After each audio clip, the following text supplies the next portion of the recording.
Hey everybody, how you doing? Good morning, good evening, depending on where you are in the world. Hopefully you're all doing fine and good health. And appreciate you coming here tonight. We're going to wait for a few more people to jump on in here. Say hi to Jessica Stone and Hun Love or something or other. Bill Admin, how you doing, Bill Admin? Always great to have you here. J Rock, good to see J Rock. A few more coming in there, and we'll wait here for a little bit.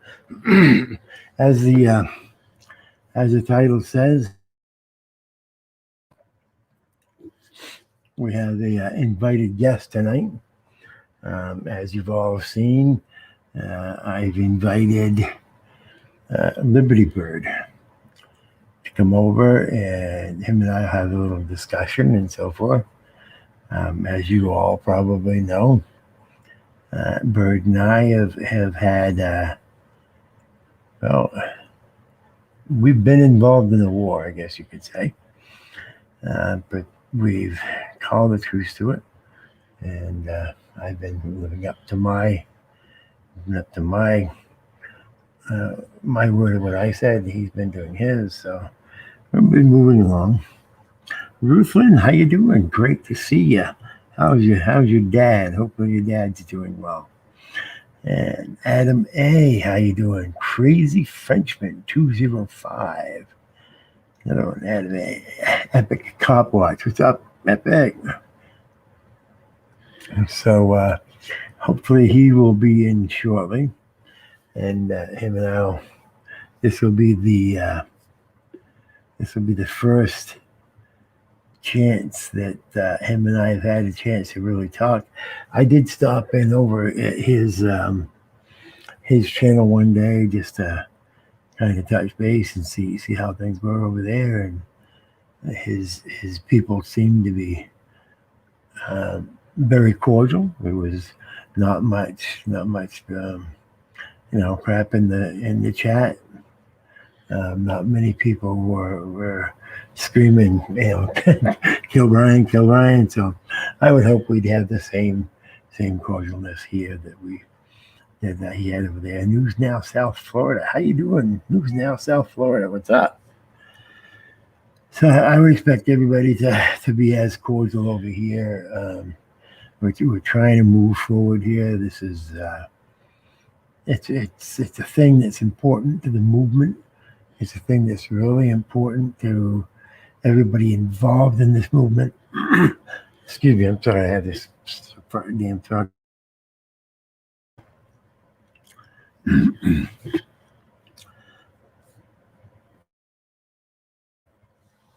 Yeah, and it's really important. Brian, Dad's in bed sleeping. He has to be in bed at 8 o'clock. Well, that's why we haven't seen him. He has to be in. Now, everybody who knows Stephen Musil, this is his daughter. Ruth Lynn is Stephen's daughter. So if anybody has any messages that they want to send to Stephen, as you know, Stephen's been sick recently. And if anybody has any message that they'd like to send to Stephen, Ruth Lynn is here right now, and I'm sure she would be more than glad to pass on any messages. She does for me just about every day. I usually give her some message to give to her father. And Ruth is a very exceptional person. Exceptional.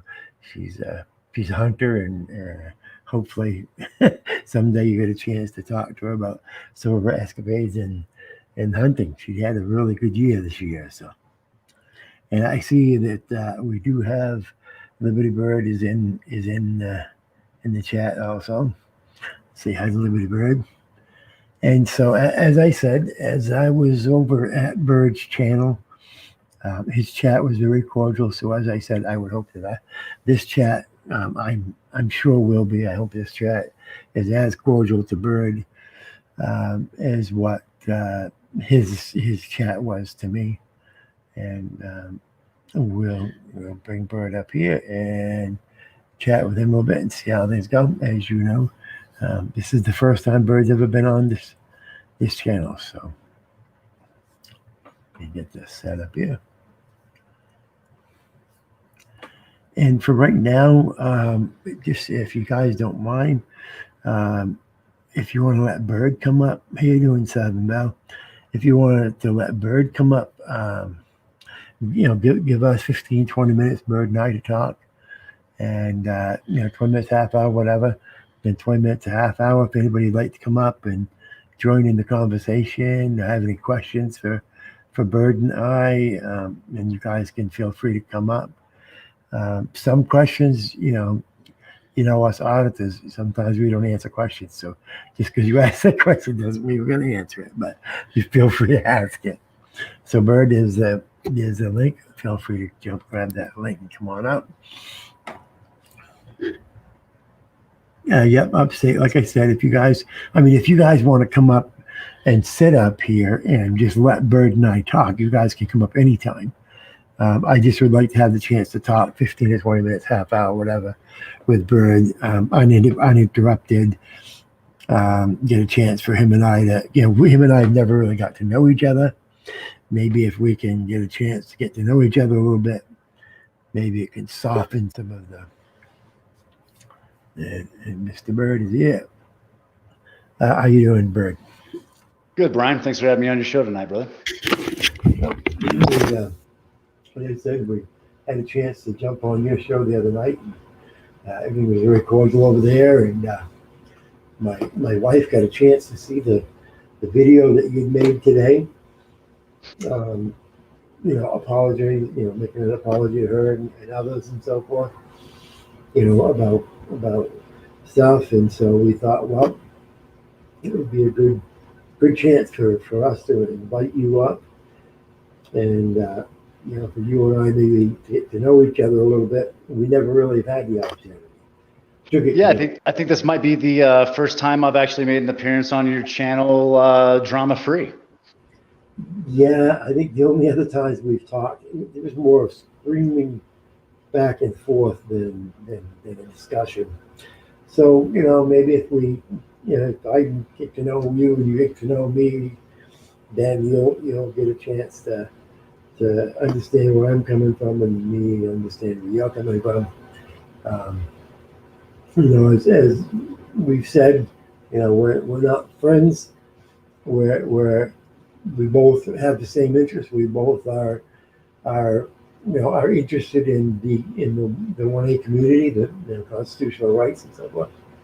And that's kind of what both of us have decided, that we need to direct ourselves at that. We need to put everything that's gone and go forward and direct ourselves at that. Backer, yeah, you want to shut your thing. Yeah. And so this will give us a chance to get to know each other a little better. And like I said, my wife, she's already gone to bed. She goes to bed at 10:30. She wanted me to thank you for the recording she did. You got a chance to watch that today, and she appreciated that. And she thought that you were sincere in that.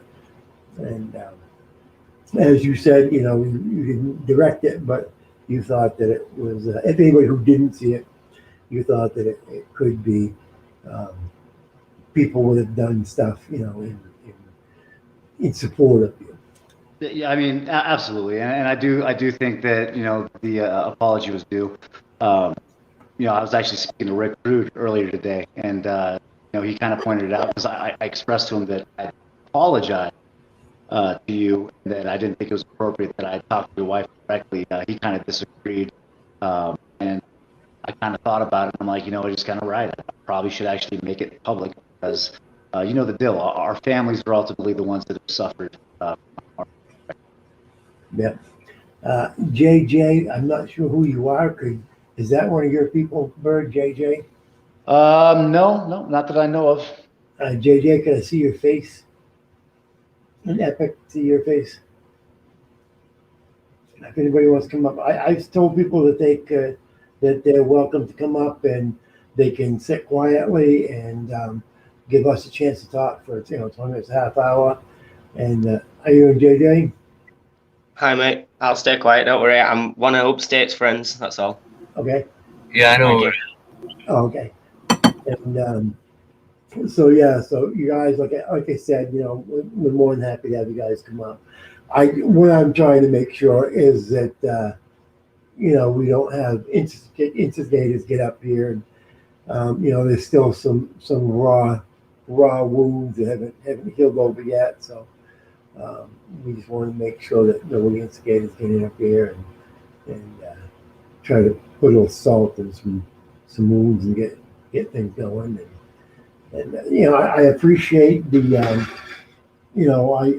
I took away. I kept my word, and I did what I said I would do on the strikes. And more actually, right? So there was also the sock account that had strikes on it that nobody knew of, and you also removed the strikes from that. Well, I figured that if we were going to really put things behind us and try to move forward, then if I really wanted to do that, then maybe I should just go ahead and take everything off and not have it in there. No, I think Brian, you've maintained your word, and I think that, like you said, even though there's probably still a little bit of reservation, I think, on both sides of the fence, I think that now we're in a position where we can focus on the common goal of what we both see to be a massive issue here in America and across the world. But more importantly is, we can put aside our differences, at least focus on that front. Yeah, that I can't get out there and audit much, but I do try to get as supportive to auditors as I can, and helping new auditors and so forth and supporting new auditors. So that's kind of what the role that I play, but it's still it's a role that is needed. It's a role that has been missing in the community, and so that's kind of the niche I've been trying to fill. And we both have that same view that we shouldn't be the enemies of each other. We don't have to be buddies, we have to be friends, but we can at least understand that there is one enemy and there is one person that we should be pointing our attention to, and that's not you and me. It's the police. And so hopefully you and I can both keep our attention toward that and not toward each other and so forth. Absolutely, Brian. I think that if you're an American and you stand on any of your constitutional rights, that at some point in time you're going to be scrutinized and or punished for. I think that there's a lot of us that have seen this play out, and I think that ultimately that is definitely more of a focus than this drama shit that's been going on. But I would say this: have you noticed the ammunition shortage here in America? Yeah, actually, I went to try to get some 9mm, and I didn't realize that was quite a joke when I walked in and asked for some 9mm, and the guy thought I was coming in and making a joke. And I said, "Wow, how about 40 caliber?" And yeah, it was just as big of a joke. I guess I hadn't been paying attention. I don't shoot as much as you do. I mean, I go out every couple of months and shoot off a clip. But yeah, I mean, I was quite shocked to find that. I question, what is it? Is it because there are so many people that are hoarding it up, or is it the manufacturers have stopped manufacturing it? So actually, it's a little bit of both, Brian. I think that about the time the corona was hitting, those who had, would ultimately be able to gain, and they were able to prep a little bit. But even during the outbreak of the coronavirus, ammunition was scarce, which I find interesting because one of the big factors that actually took a role in that is government contracts for ammunition, casings, and primers for reloads.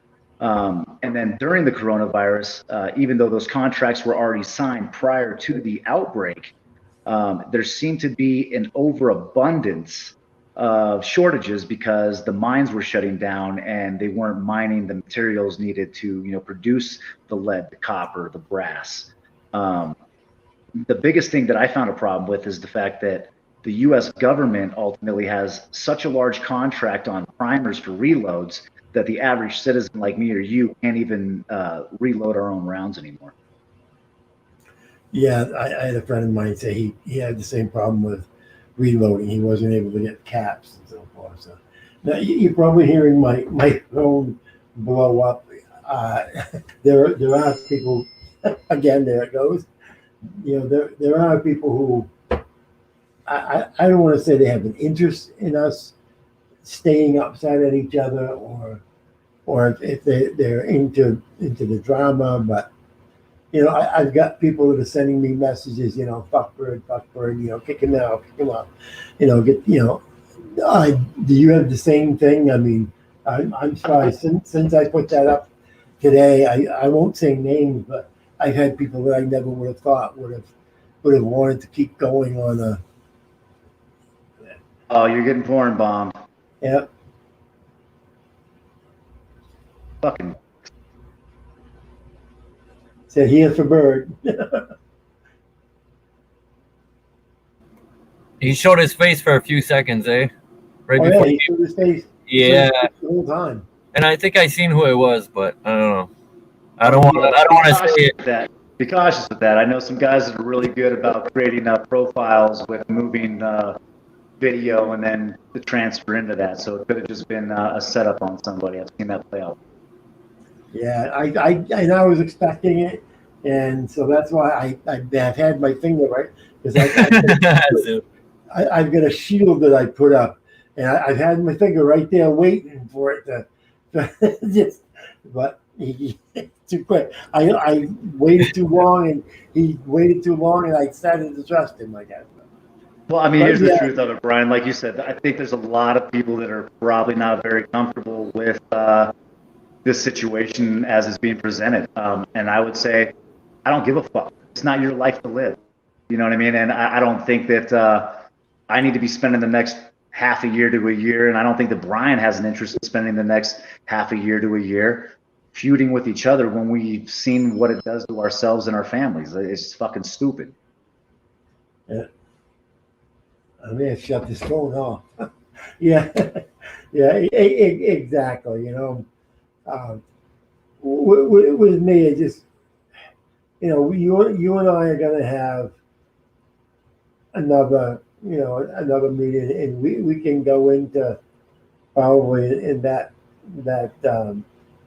meeting on my walk, probably get more into the particulars and so forth, but I think it's important for our people who follow us to understand that, we got caught up into something that once you get caught up into it, it's hard to step out of it. And they at the same, it's fucking going around. And a lot of that has to do with my own narcissism, to be honest, but I can accept that. Yeah. But enough of that. I think we could probably set that to the side for now. And I think that you asked me a question that really kind of prompted, I think, this interview. That sparked my interest, and you asked me what kind of drove me to become an auditor and/or cop watcher, and what brought me into the movie. And I don't know who has all the feedback. Is that you, Brian? Yeah, I think so, maybe. Is it? Yeah. I'll cut my mic and tell you.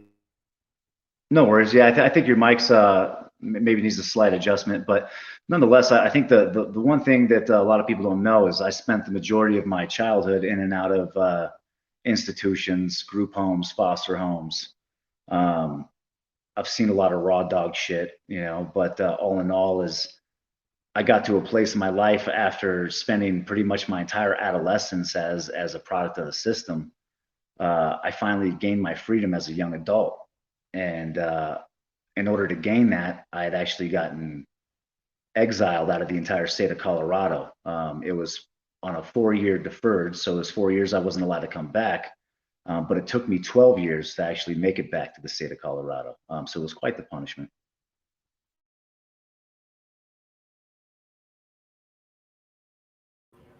Ruth Lynn's got a good point here. She says everyone should get along. My daddy only has 6 or 7 months left. And that was the same way with me. My doctors are all surprised that I'm alive now. For the shit that I went through. And I don't know how long I've got. And so I don't want to spend my time, doing stupid stuff, So yeah, absolutely. But yeah, when I was young, we were a poor family, and we basically, our refrigerator, like I always say, our refrigerator was whatever was out back, where the old man or one of us boys could go out and shoot. And so we learned right away dealing with police and dealing with the game wardens and that sort of thing. And so I got used to the law, and so I guess that's what got me understanding what the law was about and so forth.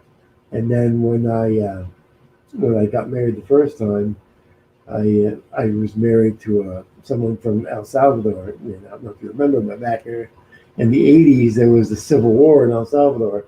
And so we were trying to get nephews out.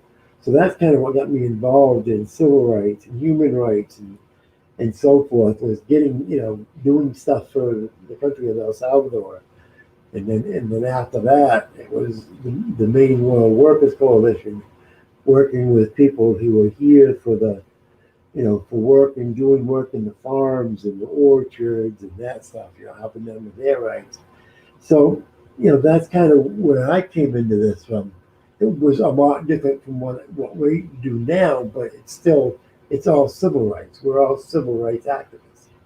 When we say that we're here for the 1A, we're here for the 1A, we're here for the Fourth Amendment, Fifth Amendment, the Fifth. Truthfully, Brian, I think so. A lot of people ask me, if I'm an auditor, if I'm a cop watcher, and I've had to evaluate that actually over the course of the last year, because that's really where I've expressed my public activism, and then ultimately started getting a deeper understanding of what my activism really is about. And I would say that if I had to actually put my finger on it, I would say that I'm an activist of the 14th Amendment. Yeah, and just if you can remember, remind people, those who don't have those amendments, can you remind them what that is? So that's equal protection under the law, ultimately. There's a lot more to it, but ultimately that's really what I believe, right? I believe that right is right, wrong is wrong. Justice is justice. And just because you have a badge doesn't give you the right to abuse your public powers and enforce your will upon others, right? It's not equal protection. I deserve the same protection as, anybody else in America. And therefore, if I'm out there doing something that's constitutionally protected, like my Second Amendment and or my First Amendment, there's no reason whatsoever that my rights shouldn't be protected the same as any other person. And there's no reason why an officer of the law that has been granted public authority to enforce law should be able to then ignore law and enforce their personal bias. Yeah, exactly. And equal justice for all is really important, whether or not you're black or white or Hispanic or whatever. We have to make sure that everyone's getting the same fair shake. So here's something you might not know about me. So before I ever came to Colorado, I lived in Washington State. And my mom, during her second marriage, married a gentleman who used to be a game warden. And he was also a Vietnam veteran. Pretty hardcore dude. Very, very, very house. What's that? No, go ahead. It wasn't me. Oh, no worries. And so I learned a lot about law, growing up as a child. But here's the truth. I also seen the same tyranny, through that experience as I now visually observe out in the field. one of my biggest concerns about America today is that we have seen a war waged against the Constitution. It is no longer the supreme law of the land. And that is contradictory to everything that I have ever understood or expressed an interest in. Hold on real quick. I'm blowing up.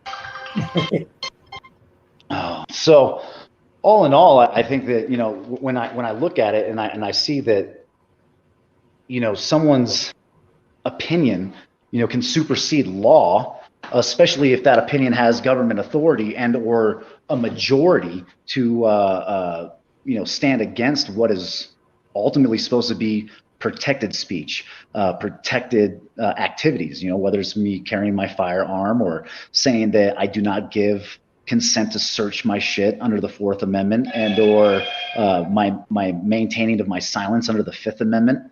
Once you start eliminating those rights, you ultimately are eliminating freedom. And that's the very thing that, we are supposed to stand on from the get-go, right? That's the very thing that America's founded on, is those freedoms. And we were told, as the Constitution was put together and they started, developing the Declaration of Independence, that at the point that we saw government restricting those freedoms that are supposed to be guaranteed, that we should observe the fact that we are under siege. You know what I mean? And we're supposed to stand up. We're supposed to take the battlefront. You know what I mean? We're supposed to take to the streets. We're supposed to, within the law, right, within the bounds of the Constitution, protect the very things that this country was founded on.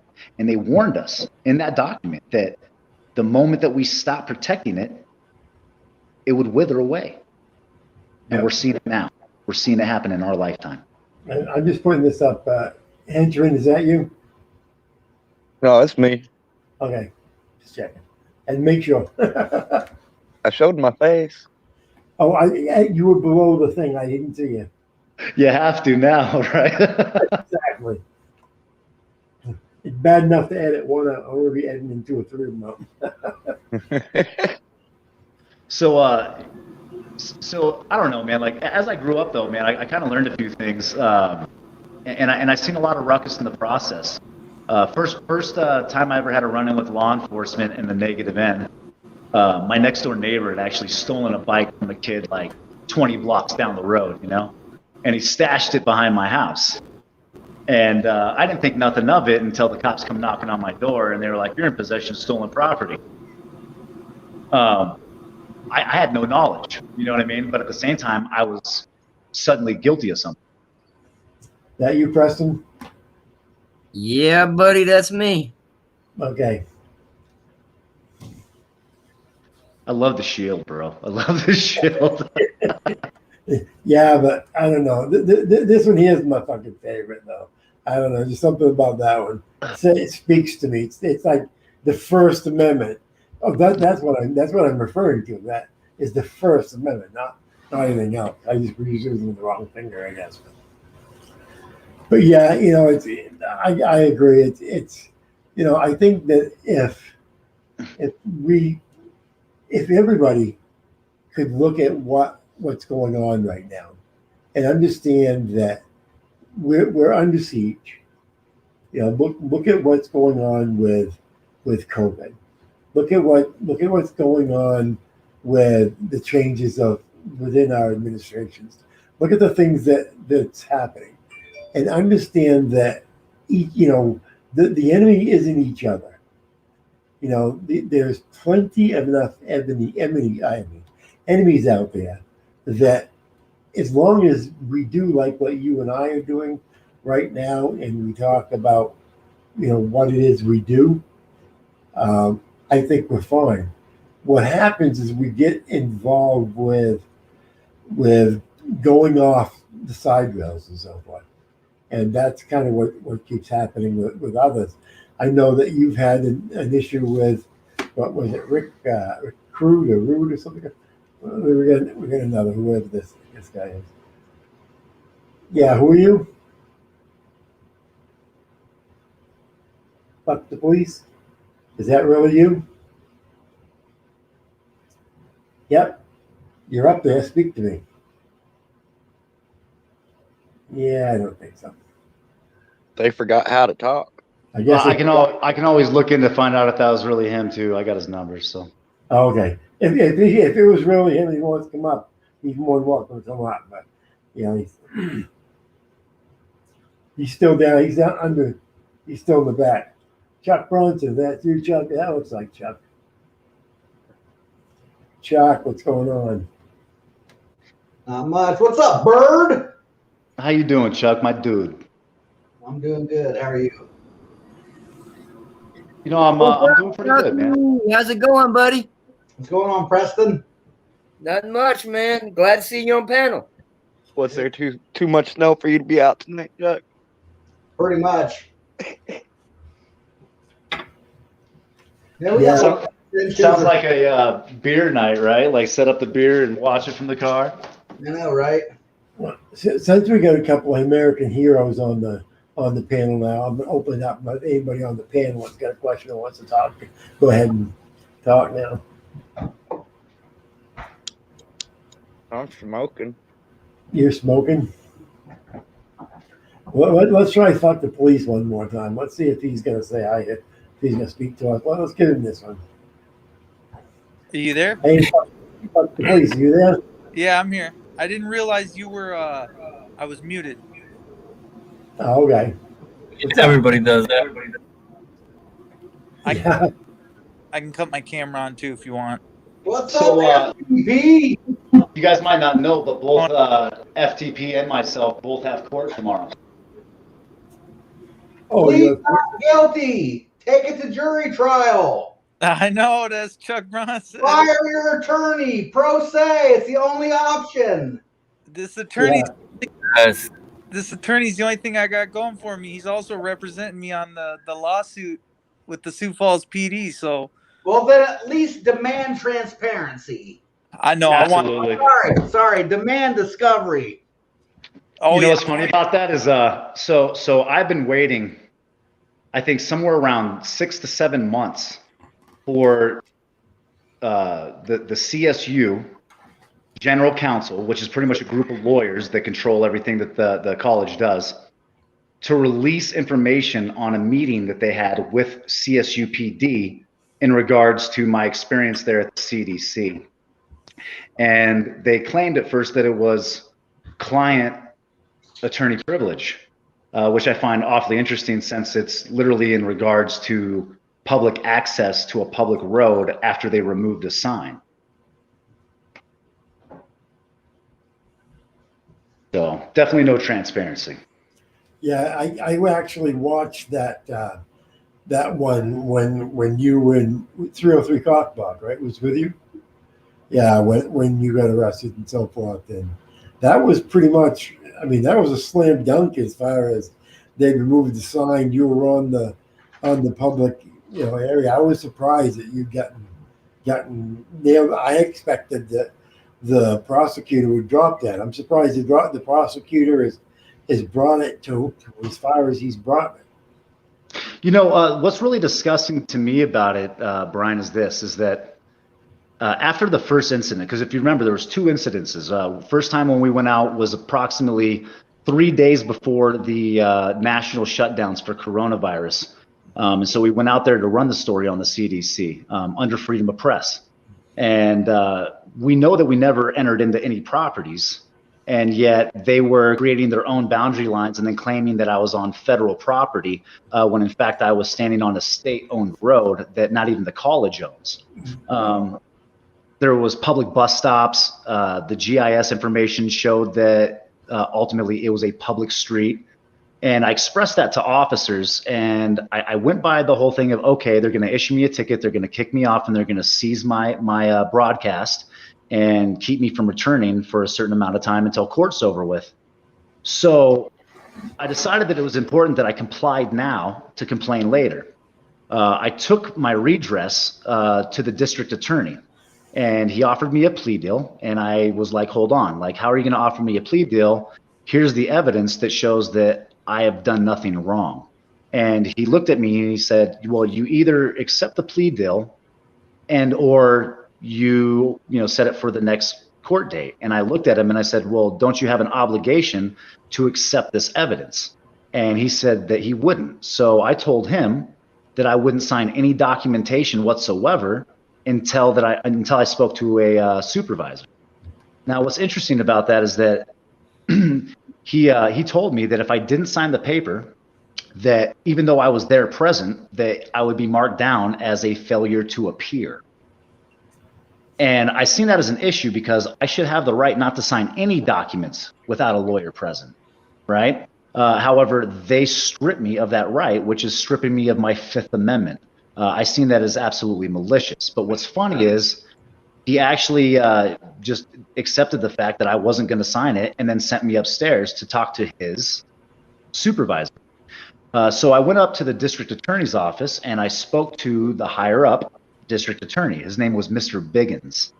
Mr. Biggins actually sat down with me. He reviewed the bus stops. He reviewed the geographical information survey, and he reviewed the very evidence that I presented to him with the permission from the college itself to be out there doing my story and filming in the first place. The funny part is that Mr. Biggins looked me dead in the eye and told me that he would not accept it and that there's processes for this thing, while I was asking him to add it to Discover. I was absolutely appalled. So what I did is I went ahead and I left and I contacted a lawyer and I told the lawyer what had happened. Lawyer told me that absolutely that they have to enter it into Discovery if I submit it for Discovery, and that they don't have the right to tell me no. So I went back to the district attorney's office. I told them that under the 14th Amendment that I ultimately am owed the due diligence of equal protection under the law, and that they were required to accept it according to the attorney I had spoke to. At that point in time, they accepted my documents. Now, what disgusts me about that is that just based on those documents, they should have dismissed the case altogether. Yeah. But instead, they decided that they were going to proceed to criminalize me. And that's when me and 303 just said, well, if they're going to do that, we might as well go back and protest. And so we went back the second time where you seen me get arrested. Yeah. You know, what really sucks about the way they're doing things, and we're seeing it more and more often, where auditors are getting arrested, they're getting offered, plea deals, and, the auditors, for whatever reason, are forced into accepting, some of these plea deals. But, I don't want to say that when we accept a plea deal, because of our families, we're stuck in the plea deals because of our families. Right, exactly. Or financial situation, right? Like that's another big motivator, because not very many people can afford the bail. Not very many people can afford the attorneys. Not very many people can afford the time off of work. Right. And so what ends up happening is you end up forced to accept a deal that, that you're innocent. They know that you're innocent, but they don't care about truth. They don't care about justice. It's not justice to them anymore. It's winning. And that's not what justice is. Justice is not winning. Justice is making sure what was right was done. And that you had, and you had fair judgment. But that doesn't seem to be the case for them anymore. And more we're seeing that when we are the ones who get arrested, when we're the ones who end up going up against these tyrants. And imagine the amount of people who are forced into the exact same thing, who aren't auditors, who don't have cameras, who aren't able to put this out on YouTube to show everybody what's happening to them. Imagine how it just like when we go and we're, our rights are trampled when we're at a stop. It doesn't stop there. It goes to stop right straight to the front of the judge. That's, Can I just interject for a second, Brian? Go ahead. Everyone, welcome Jackie, good citizen. She's been missing for a while. We love her. We miss her. Jackie. Welcome back. Great. Welcome back, Jackie. Welcome back, Jackie.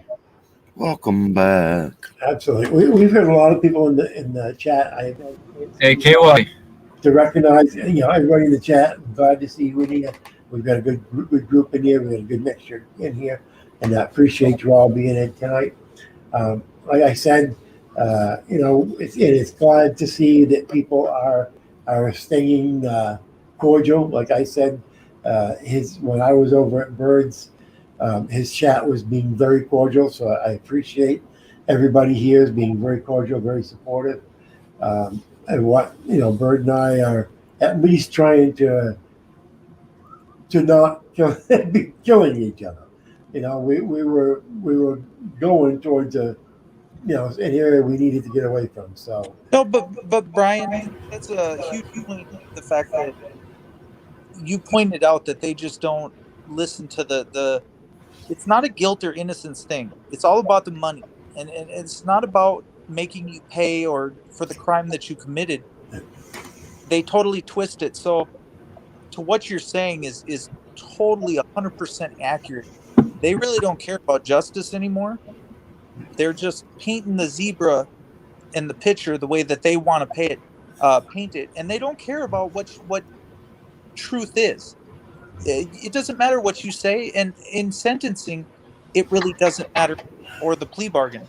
They're going to pay you no mind, and that's what's so scary about it. So I think, and I don't know which way you're taking it, Bird, but it's difficult to sit there and take plea bargains when you just don't feel like the plea bargain even fits. You may know that you're getting a good deal, or you may think, hey, I did that, or maybe you may think, no, that just doesn't fit me, that crime, and that's just not what you did. But because your family's on the line, because your money's on the line, you're pigeoned into a plea bargain. It's ridiculous. Well, and the other issue is that it's the way they're stacking on, charges now. You go and you get arrested. You're not looking at one charge. I'm not sure what Bird's facing. His maybe, but most of the time they're stacking charge on top of charge. So by the time you get done, when you're sitting there looking at what you could be facing, and then they offer you a simple deal that you have no jail time. But if you look at, or you got the police that are getting restraining orders on certain people now too. So what would you do? Would you take a felony, or are you going to take a misdemeanor? And if I asked everybody in chat, are you going to take the misdemeanor, or are you going to just keep going to trial and try and fight the felony? Whether it's right or wrong, are you really going to open yourself up to 20 years or 10 years or 5 years? FTP, in your situation, you're saying that you have the evidence, or the police have the evidence, that you need to FOIA or obtain through discovery. Yeah, I need e-skates. If you're in that position, why would you take a plea? You better not go plea tomorrow. That's all I'm saying. I put it off last month because I was like, no, F this. And I walked out. Do you think this is right, what you're doing here? And forcing the narrative. If you don't have the real evidence, then take the plea. I mean, if you're guilty and you don't have any evidence to go to jury trial, then just plea out. I want to see the evidence. You're stupid not to. But if you think that they have evidence that you need to see before you make a plea, that's what you need to make happen first. That's funny. I actually felt the same way based on the review, right? So them refusing to release information from the review ultimately shows a sign of guilt. Not to mention they removed the sign, right? So here's a couple of thoughts. I had to really determine whether or not it was good to take a plea or not. The plea that I have been offered is non-punitive and non-criminal, right? So they've offered me a plea at this point for both trespasses and the resisting arrest, that they would dismiss the first trespass, then they would drop the other trespass and the resisting arrest down to a disorderly conduct noise ordinance, which would ultimately allow me to walk away with a charge that doesn't really affect my life. The problem is, and this is what I really had to think about, was that if I took the easy way out, if I allowed them to force me into a corner and take the plea, I would be silencing all of the tyranny that transpired and all the abuse of authority. And if you silence the truth, no change will ever come. And so am I stupid for putting myself in a position to where now my punishment could be incredibly more extreme, like a year, 2 years in jail? But is it worth silencing the truth over? And when I evaluated it, I determined that the truth is more important than my punishment. It's hard to say you're right, especially because you and I are gun owners, and I'm not saying yours is, but say it was a felony you were facing. You and I are both gun owners, all right? So we know how important to us having that firearm is, all right? So if you end up with worst case scenario, you're going to have a felony, and they offer you down something like what they're offering to Bird or what have you. The problem is that, I mean, my God, I would have a hard time sitting there and justifying not considering that offer. And then it comes back to the same thing. You're there to make change. And if you don't walk away from deals, you don't make change. You create a system that justifies what they're doing. And I'm not saying any of you guys should make a decision based on that, because I'm not in your shoes. But that's what we all have to think about when we accept. I've never accepted a plea. I've always fought, and luckily I've always been found not guilty. Anything I've been charged with. So thank God I was able. But it's that one chance that a jury or a judge decides, you know what, I fucking want, I want this guy to go to jail, and nails you with with the charge, you're fucked. I agree. There's always that chance, but I don't know. I feel like if you're innocent and you should fight. But appreciate that. No, sure. Yeah, I mean, you're either guilty or you're not guilty. I mean, people want to say there's a fine line, but there's really no fine line when it comes to that stuff. So, I mean, you have video evidence proving your innocence. Why pay an attorney? I'm anti-attorney. I think attorneys are for taking plea deals, which I think is stupid on top of that, because if you're going to take a plea deal, save the money, and you don't even need an attorney because they're going to offer you the same deal anyways. Yeah. Good point. Good point. 420, check your emails. Yeah, I was just going to Check say my email. All right, I'll check my email. So how we doing, guys? Bird, I haven't heard from you yet. Bird? Bird, yeah, Bird. Bird's stuck on the glass pipe. Yeah. Or he's stuck on the throne, and he'll be back in a minute. Who knows? We're taking a toke. I say, take a toke break, are we? Epic, you want me to call you now? But now, FTP, when you go tomorrow now, what are I'm not familiar with what your situation is. Did you want to give us a little bit of background, just so that people have an idea what you're going through tomorrow, or do you want to hold yourself, or? Well, I'm in a no-win situation as far as I can see, and right now it is not looking any better. Chuck knows because he was on my live stream earlier, but I know what's right and I know what's wrong, but and I know what my role in everything was, and I know exactly what happened because I was there. But try and tell that to these people, try and prove that to these people, and get them to come forward with their video footage and the 911 call and the testimony. I can't do it because they want to pigeonhole me into a plea bargain. That doesn't make any sense. If you want the truth, but that's not what these guys want. They don't want the truth. They want the money, and they want the ankle bracelet, and they want more money on top of it. Yep. And they want to keep me in my house even longer. And then they're going to say, oh, you got 1 or 2 years on probation. Now, I'm not down with that. Well, let's face it, they're actually trying to hide the truth and or conceal it, right? And that's the biggest issue. Yes.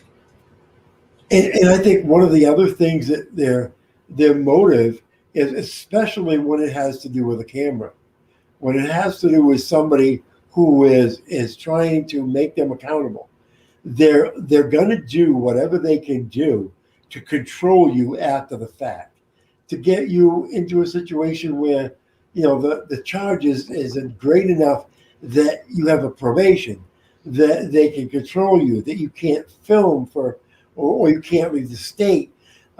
This is what they're trying to do is not only are they trying to punish you, they're trying to silence you. They're trying to control your activities afterwards. Yeah. Which to me is worse than anything else. It's one thing if you're trying to punish me for what I did. It's another thing if you're trying to stop me for what I'm going to do, which is a protected activity by the Constitution. You know, that is what irritates, I think, most of us, to the point of, you know, I think probably what got us into this. Maybe other avenues, but essentially, that's why we're here. Well, and be careful about telling cops that you're going to file suits. And the reason I say that is because 303 Cop Block actually just set his charge for trial, which is a single trespass. Now, the district attorney is aware of the evidence, and they also are aware that there is no evidence that shows us ever entering into any property off of that public accessible street. That being said, they know that there is no trespass. However, they're fighting tooth and nail because they know as soon as that charge is dropped, we are filing the 1983 for seizure. We expressed that to them as they were breaking the law. But I would pose this question. The district attorney just, I think like 3-4 months ago, called me up in a case that I had arrested 2 gentlemen for multiple felonies. And I turned them over to the sheriff's department under citizen's arrest. The district attorney gained convictions off of those arrests, and they found me to be incredibly honorable. They thought I had an amazing integrity. I've been a block captain for the neighborhood watch, and I was also running crime and safety meetings for my city, where, you know, the town turnout along with law enforcement turnout was absolutely huge. And in fact, I spoke directly to the sheriff of my county, and he had personal conversations with me to go and review the results of that meeting, giving this little city an additional officer for a bunch of crimes that were being committed, such as burglaries and stuff. It was all happening at night where we had no protection, right? Now, what's interesting is that now all of a sudden I'm the criminal, right? Now all of a sudden I'm no longer honorable. And the funniest part about it is I've committed no crime, in my opinion, right? And why should I hold and put someone under citizen's arrest that's committing multiple felonies, but then suddenly when a law enforcement officer with a gun and a badge who's in the process of committing felonies, I can't tell that guy that he needs to do his job before breaking the law? Like all of a sudden I can't stand up and say, no, you don't have the authority to arrest me, by stating that your probable cause is that you got a call that I was filming on the public road? You know what I mean? Like, that's not reasonable suspicion of a crime. I'm sorry. So where do we draw the line? And then where does my integrity at that point? That wasn't a come into crime. question? I agree. Trying so hard to fucking prosecute. Well, but they will, because they know that I proclaimed it, you know what I mean, several times, that, you know, because they trespassed me the first time and seized me, that I was going to sue for that. And we went back this time to make sure that they ultimately arrested me so I could file for the malicious prosecution in the process. Right. Absolutely. That's crazy. And so a lot of times you have to look at what's behind the reasoning. What's behind, you know, why they want to do things that they do. And like what you just said is a good example. If they think, even if you haven't expressed the fact that I'm going to sue, if if the district attorney looks at the situation and says, "Hey, this guy can sue," so we have to push this to a point of where we get some sort of a conviction or something, so that we can go back and say, "Oh, wait a minute, Your Honor, look at this, what he pled to." And so a lot of times it has nothing to do with law. It has to do with protecting themselves, covering their asses after the fact. And that, that is so far against everything we stand for, allowing them to do that. For them to use the law against us, and to use the law to punish us in future stuff is ridiculous. Breaking the flaw. Breaking the flaw. He's not breaking the law. He's breaking the flaw. Yep. How you doing, breaking the flaw? Jump up here if you'd like. Join the show with the shitbird. I'm here. But no, I'm glad that the show is going as well as it was. I had some question. I had hope and so forth. So I'm glad that going the direction that we decided to go is working out. But so I appreciate. So any of the other guests got anything to say? Okay, White back, you probably be sitting there with 100 things you want to say. If he's awake. Breaking the flaw says, okay, 1 second. Wow, KY Packer with nothing to say. I can't believe it. I'm sorry, I was otherwise engaged. Sleeping or I won't say. I thought I heard somebody snoring. No, I wasn't snoring. My son said, "I'm going into Taco Bell. What do you guys want?" Oh, you were giving. Oh, Taco Bell, you want some exploding shits or what, bro? That's my favorite fast food. Golly, that's where I go to drain the fucking cavity. It's just above you there, bringing the flaw. I stuck it up there. So I think one of the grossest things that I think that I've experienced throughout the entire process was when I made it to the jail, the treatment that I experienced in the jail facility, because I was asking the cops simple questions such as, what are you going to do? Just add a random address to my trespass that I was never on. And the funny thing is he was like, yeah, pretty much.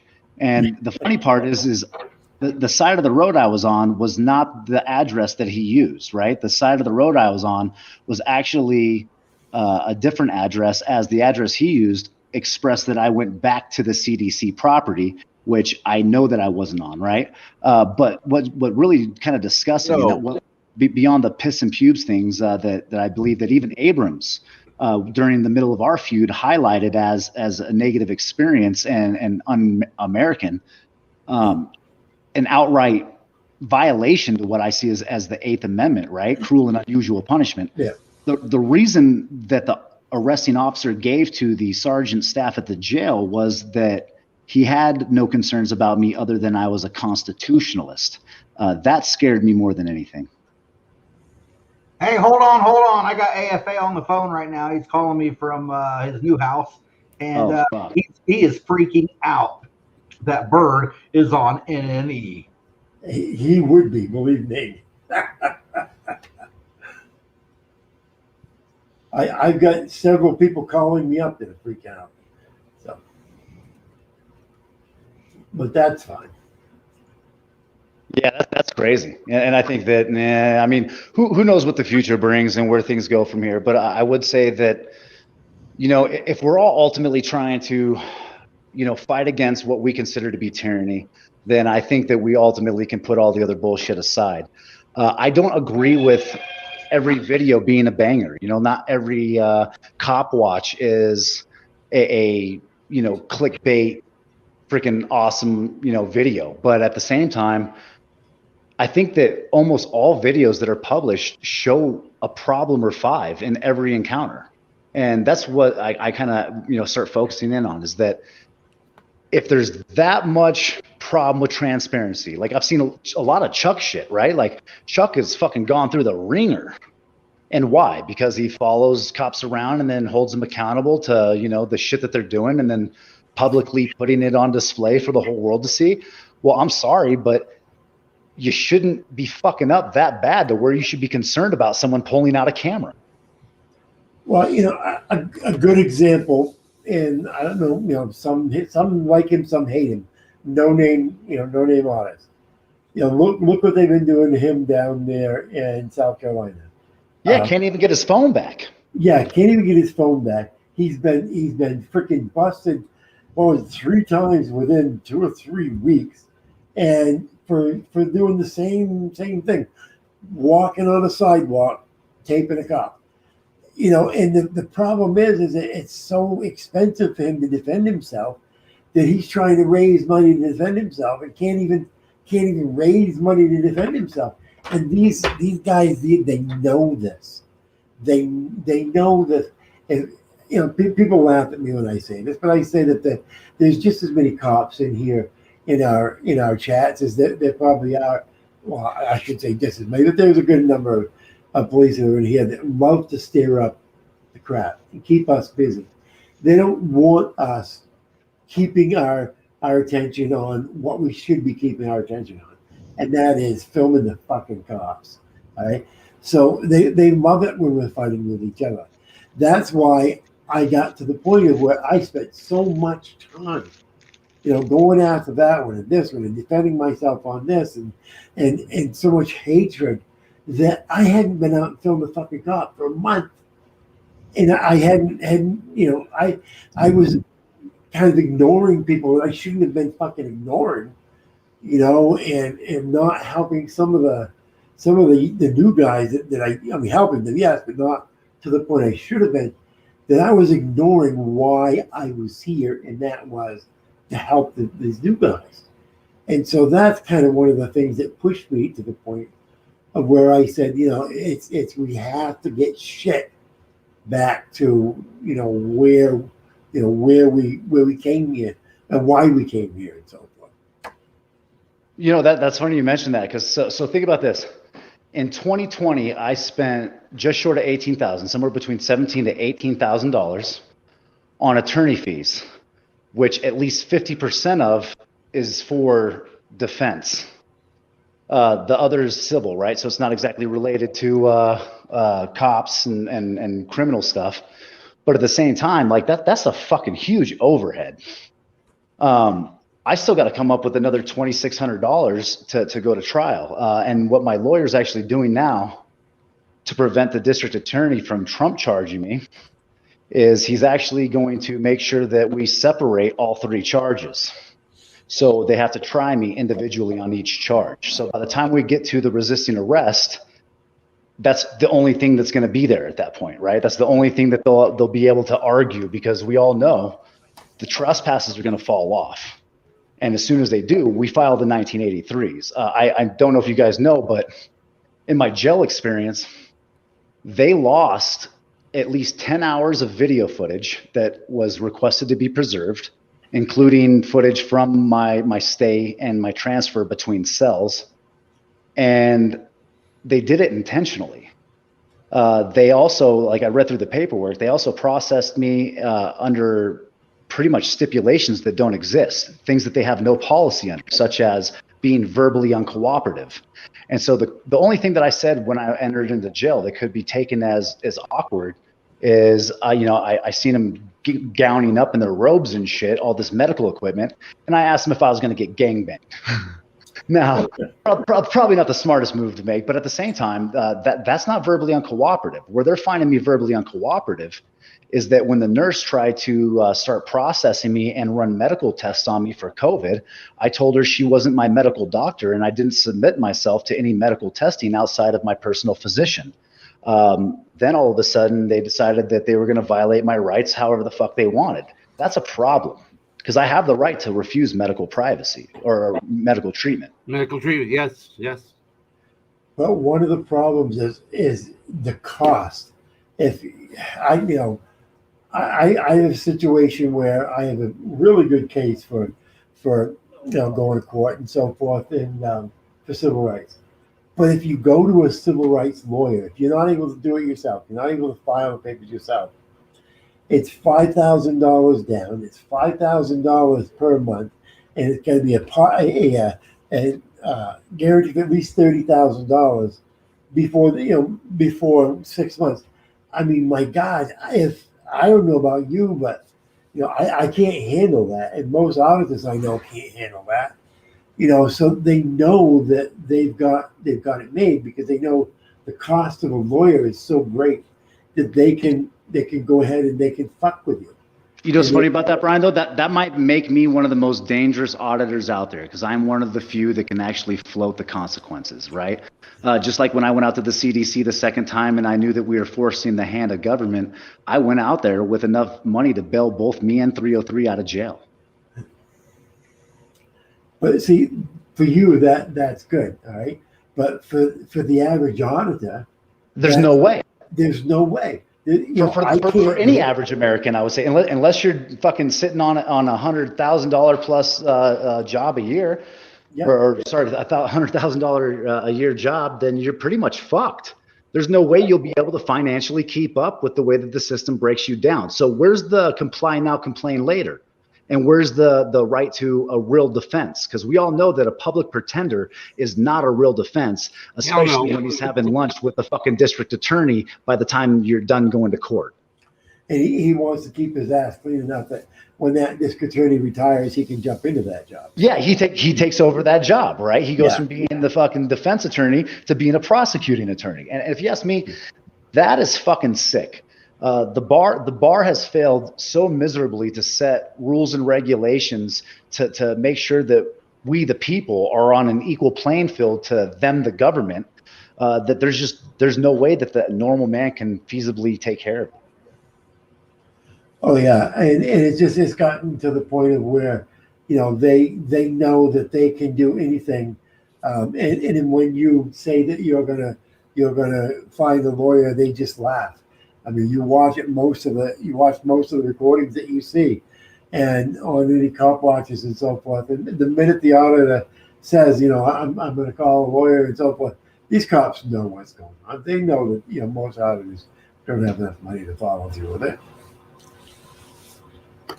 I mean, we're not a bunch of rich people. We're usually just people looking to make a difference. Well, I know that they treated me like I was full of shit all the way up until the point that my lawyer filed the lawsuit and started having conversations with the attorney general surrounding the missing records requests.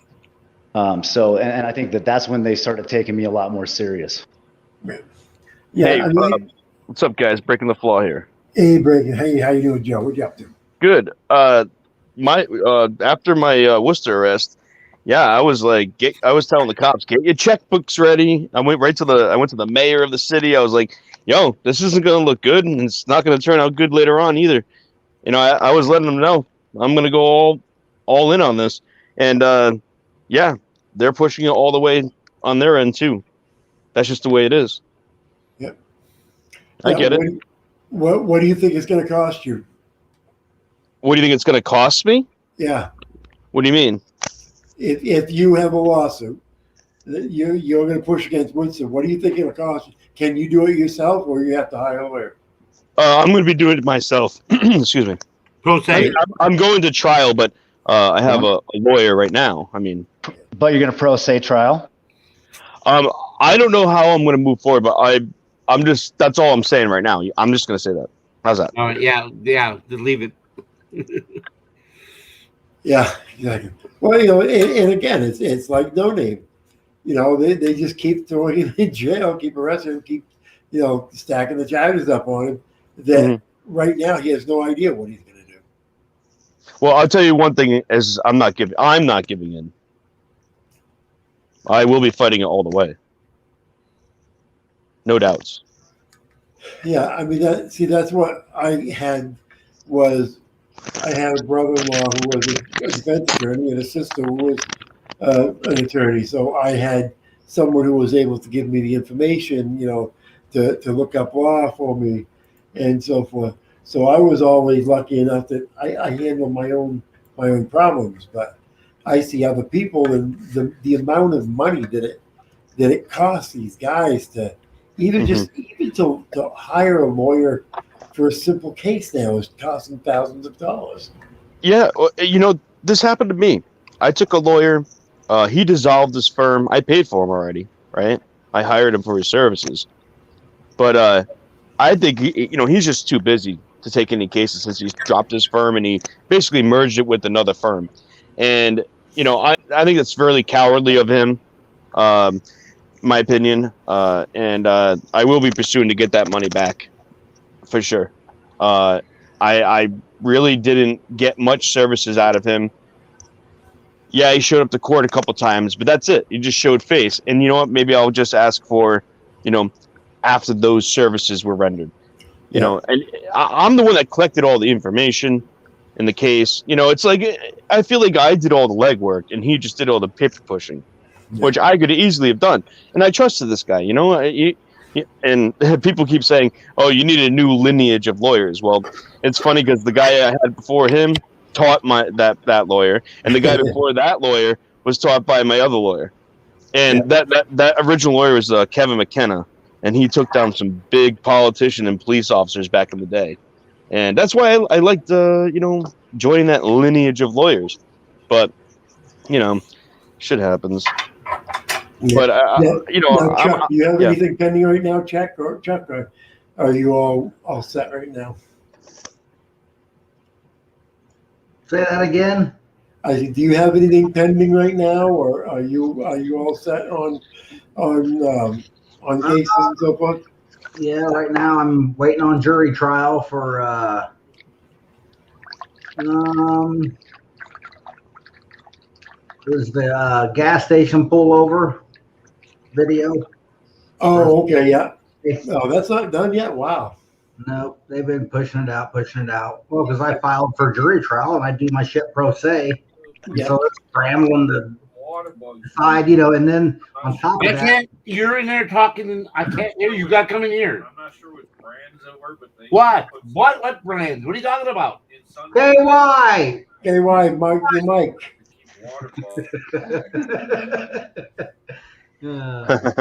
But anyway, what's going on, guys? I got court in March. What's up, cameras? And we're gonna see how that goes. It's jury trial pro se.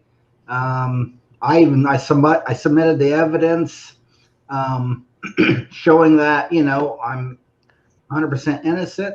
I submitted it to discovery when I requested mine. I said, here you go, here's yours, and video evidence completely. And, God! But the the prosecution wants me so bad that they're I think they're going to try to do it. But I said bring it. I like beating them in court. I don't mind. So yeah, next month we'll see. Next month, yeah. Yeah. What are Chuck? What's the repercussions if you lose? Nothing. Oh what yeah, is a fine? Ticket. Yeah, I gotta pay a ticket. I don't know how much it is. $169. If you don't pay that, do you just sit in jail for a day? What's the deal? No. Well, I don't know about that. If you don't pay your ticket, I don't know what happens. But you would definitely go to jail. License or some shit, or blah blah blah. But no, I'm not gonna have to pay, so I don't even care about that. And my mind doesn't even go that direction. I got your support, man. You're gonna win all the way. Just like my last ticket, I drove fucking 12 hours, 14 hours to Virginia Beach to go win that one. You know what I mean? Pro se. Oh, you drove 14 hours? That's a drop in the bucket for you. Stay in the hotel on the beach, just to go beat a case to not pay a, $50 ticket. I can attest that Chuck Bronson. I remember my father getting a ticket. I don't even remember what the fuck it was for. I was just a little kid at the time. Right? I remember my father getting a ticket and him refusing to pay it. And I can remember that he went to jail and sat in jail for a few days and so much per day that they accounted for his fine. And he fucking sat in jail to pay that fucking fine because he was bound determined he was not going to take food out of his kid's mouth to pay a fucking fine he didn't think that he was, he should have paid. Hey, Yeah. I agree. I just took a plea That's what we recently. need to get back to, you know? Hey, I took a plea recently, and I requested doing community service hours. But let's say if I don't do those community service hours, I had to sit in jail for 3 days, basically. Take the fucking 3 days. Fuck it. I'm thinking about it. Well, I'm actually going to do community service for a church that's a nonprofit, and if they don't accept the hours from them, then I'll just sit in jail. 3 days in jail. Take it. When I was It's easier than doing the community service. Let me tell you. Because then they're gonna argue your fucking when I hours. was younger, I totally didn't do my community service and had to do 10 days in jail instead, and it was like whatever. Yeah, because then they're gonna I argue think your we fucking should, hours. They're gonna say you didn't serve enough fucking hours, and take the fucking 3 days, have it done over with. Oh yeah, absolutely. Or you could just go auditing and say that's community service, you know, trying to find. Hey, there you go. Yeah, I think I had to do like 80 Community hours of service. So, like, do 80 hours, that's like 2 weeks every day. I'm like, 10 days and you're done. Well, the church I'm going to do service for, they look at any sort of your activism to change the world in a positive manner is considered in their service hours. So, as I choose fit, you know, so I can go do it. Yeah, some Even places yeah. will hook you up and give you like 8 hours for 4 hours and things like that. You find the right- I have to do 21 hours. Not too bad. Well, you got one big supporter there, Bailey May. Hey, maybe I'll bring in my timesheet that says I only did 20 hours. See if they throw me in jail for that 1 hour. Yeah, they probably will. Actually, they absolutely will. Of course they will. Oh yeah, that 1 fucking hour to have to give them a reason. How many hours Did do you have to? Did they give you like a certain guideline that you have to follow for them? Yeah, so my fine is $310. So what they calculate is $15 an hour, which is 17 hours, right? However, the court charges a 24% surcharge on all fines. So they raised it to 21. So if you do jail time, you'll do what, 3 days? No, that's interesting. So I was thinking if it's, $310, yeah, 3 days. But if they don't count that service charge, I guess it would be, 17. Oh, wait, sorry, not. It would be, I think it was like 250. Because it's like, to be honest with you, it's like 2 days. Like $1,000. I think it's like $400 or $500 a day to incarcerate somebody to throw in jail. Yeah, in New Hampshire it's 150. So 310 would be 3 days. I'd be stuck with that $10 in the third day. Fucking do the 3 days, man. You'll sleep it. Probably. Actually, I'd probably spread the message and convert the whole jail into liberty-minded people. Can you imagine how much fucking Josh is pulling in jail, fucking advising these fucking people in there? They probably want him the fuck out of there so bad right now. Yeah. I know. God. What's this about probable cause? I heard you talking about it over there. I can only imagine the prisoners going, looking to him for direction. How could I fight my case? Or yeah. What do you mean I don't have to say? I don't have to fucking answer questions. What the fuck do you mean if I'm a yes? I don't have to give my name. You know why I agree with that? Because I did a lot of jail time, and that's all guys do, man. One guy that knows the law a lot more than the other, that guy will be asked millions of questions by all types of different guys, man. Yep. Oh, I'm sure I wouldn't. Cameras of mass destruction. Whatever you do, guys, do not go to prison and have, That's the only thing you got to do. Well, don't go to prison with the skills of being a tax assessor or a tax administrator, because then you'll end up like the guy in Shawshank and doing everyone's taxes. It would suck. Yeah. Especially right now, you would not want to be the fucking tax guy going into jail during January, February.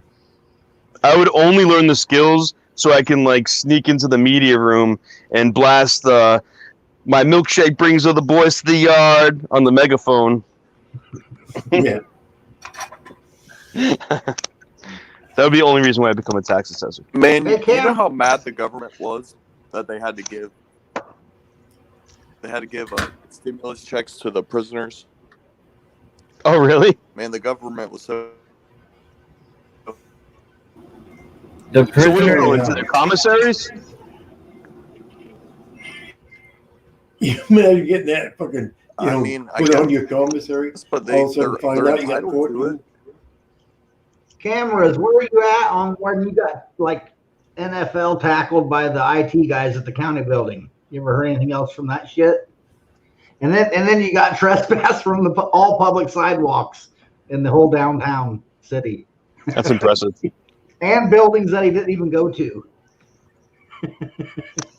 It's like me up here in fucking Harrison, Maine. They trespassed me to all Yeah, they trespassed me from the courthouse. Yeah, from the courthouse. I love that. I fucking you're gonna trespass you from the courthouse. We don't care about fucking that little sign up there that says justice. You don't give a fuck. Well, and how You the fuck are you restricted from filming inside? I mean, I understand proceedings to a certain degree, but I'd almost argue that at this point because now all of a sudden we don't even have transcripts being provided by the court or the clerk of the court or the transcriber, who the fuck does it. But we don't even have accurate records, right? They're actually, just typing away, and there's so many fucking misinterpretations or representation of what was spoke that by the time you get done with it, it's a useless document. And so why are we not documenting what is happening inside of these courtrooms? It should be as much of a public record as anything else, especially after the trial's over with, right? Like, why is that not available? Oh, it's bullshit. Bird, What? I've been in court, federal courts many times to witness like trials and that sort of thing. And what I noticed is that they obviously don't let you bring any recording devices. They did allow me to bring in a notepad and jot things down. Actually, they did let me bring my cell phone and my laptop in, but I wasn't they were keeping an eye on me, and I definitely never recorded. Right, I wouldn't do that. I agreed to it. I had to sign a paper to say I wouldn't with the media pass, but I wrote down everything I could as fast as I could. I mean, the people typing, that's one thing. They can keep up with it, but how do you know it absolutely is accurate at the end of it? And when we requested the transcript and the audio, they said it was like $900. And I was like, are you kidding me? How do we know this even matches up if we want to appeal? Like, we need to get this information now to make sure that we have an argument for the next case, the next district, Anyways. That's like doing a FOIA request. If you have a bunch of information you want to get at a sheriff's department or police department, you put the fucking FOIA request in, and the freaking thing comes back to $300, $400, $500 for the shit that you want to have, and then half of it you want they won't give you because all that's information that we can't give to you. It's just, I don't know. Our justice system is fucked right now. Honestly, man, if you put in 4 years of records requests and they skip here and there, they're probably a good department. And I'm not saying they're a better department than the department that gives you everything. And the reason why is because if they're giving everything, I feel like they're really fine tuning what they're giving you. For instance, when Socket, Rhode Island gave me all their police report incidents, completed cases, closed cases, right? For 4 years. I didn't even have to pay for it either. That's highly suspicious. And when Socket, Rhode Island is not a nice place, right? And the cops are super corrupt there. But then you go to other towns, they charge you a lot of money. And I think it's, I don't think they're diligent, and they have to be diligent. You're paying them to be diligent at that point. So what I think will happen when Socket is someone already did a request, paid a lot of money for it, and then now it's available to everyone because they already did it. They did all their fine tuning of the incidents. But what about unreasonable fees, right? So check this out. So when I went to jail and I asked afterwards after I was released for 24 hours of surveillance for all the sanitation of cells and areas that I was in, along with my personal experience. And then all those records went missing. Before they told me they went missing, they actually tried to stiff me out with money. They told me that it was going to cost me $1,700 to obtain that video footage. What's funny about that is as soon as I told them, fuck it, I'm going to pay it, they called me back 20 minutes later after I told them I was heading down there with the money in hand. And then they informed me that 10 hours of the footage is absolutely missing. Sure. Yeah. Sure. Yeah. Sure. Tell them you want to put a direct investigation with internal affairs at that point. They wouldn't ignore that. Excuse me. Well, what's funny is that I'm on some fuck that. You just file the lawsuit, deal with it that way, and then you talk to internal affairs, Sure. right? Well, actually, if you're filing a lawsuit, you have motions to discovery, and it's almost like if they know that you're taking it to court, and like say they don't know you're taking it to court, and you ask for it, and they said, "Oh no, we don't have those 10 hours are missing." However, if you go to court and you stop filing suits, oh, I bet you that footage shows up, man. I bet you $1 million it shows up. But that's funny because I was told it was destroyed. Oh, really? Yeah. Go figure. I went to court in Providence with Judge Caprio, court in Providence, yeah. Right? And with the prosecutor, what's his name? Lovejoy. Oh no, Kilroy. That's it. Kilroy. He was playing games with me with my case. By the way, I won on both charges, right? Red light cam and overnight parking. I beat both of them just by freaking talking my way out of it. But they were trying to entrap me outside of the courtroom, and he wanted to talk to me. I'm like, all right, I'm going to give you a little bit of benefit of the doubt. I'm going to step out of the courtroom, and I'll let you talk to me. However, as soon as I step out of the courtroom, I am now in the Providence police station. So I pull my camera out, and I start recording. He assaults me on camera. He tries to grab my phone, and he pushes my arm. Right? This is the prosecutor assaulted me in the police station. It blows my mind. And I went to go request the footage after I had court, which I just won. And I went down the hall. They let me into the back hallway. And I was like, hey, I want to request this footage. And they would tell me how much it would be. I forget how much it was. I want to say it was over $500 or something absolutely ridiculous. And they're like, yeah, we're gonna have to spend if you're gonna request this footage, we're gonna have to give you all day's worth of footage. We're not gonna edit it out, except we're gonna blur out all the children's faces for you, and that's gonna cost a lot of money.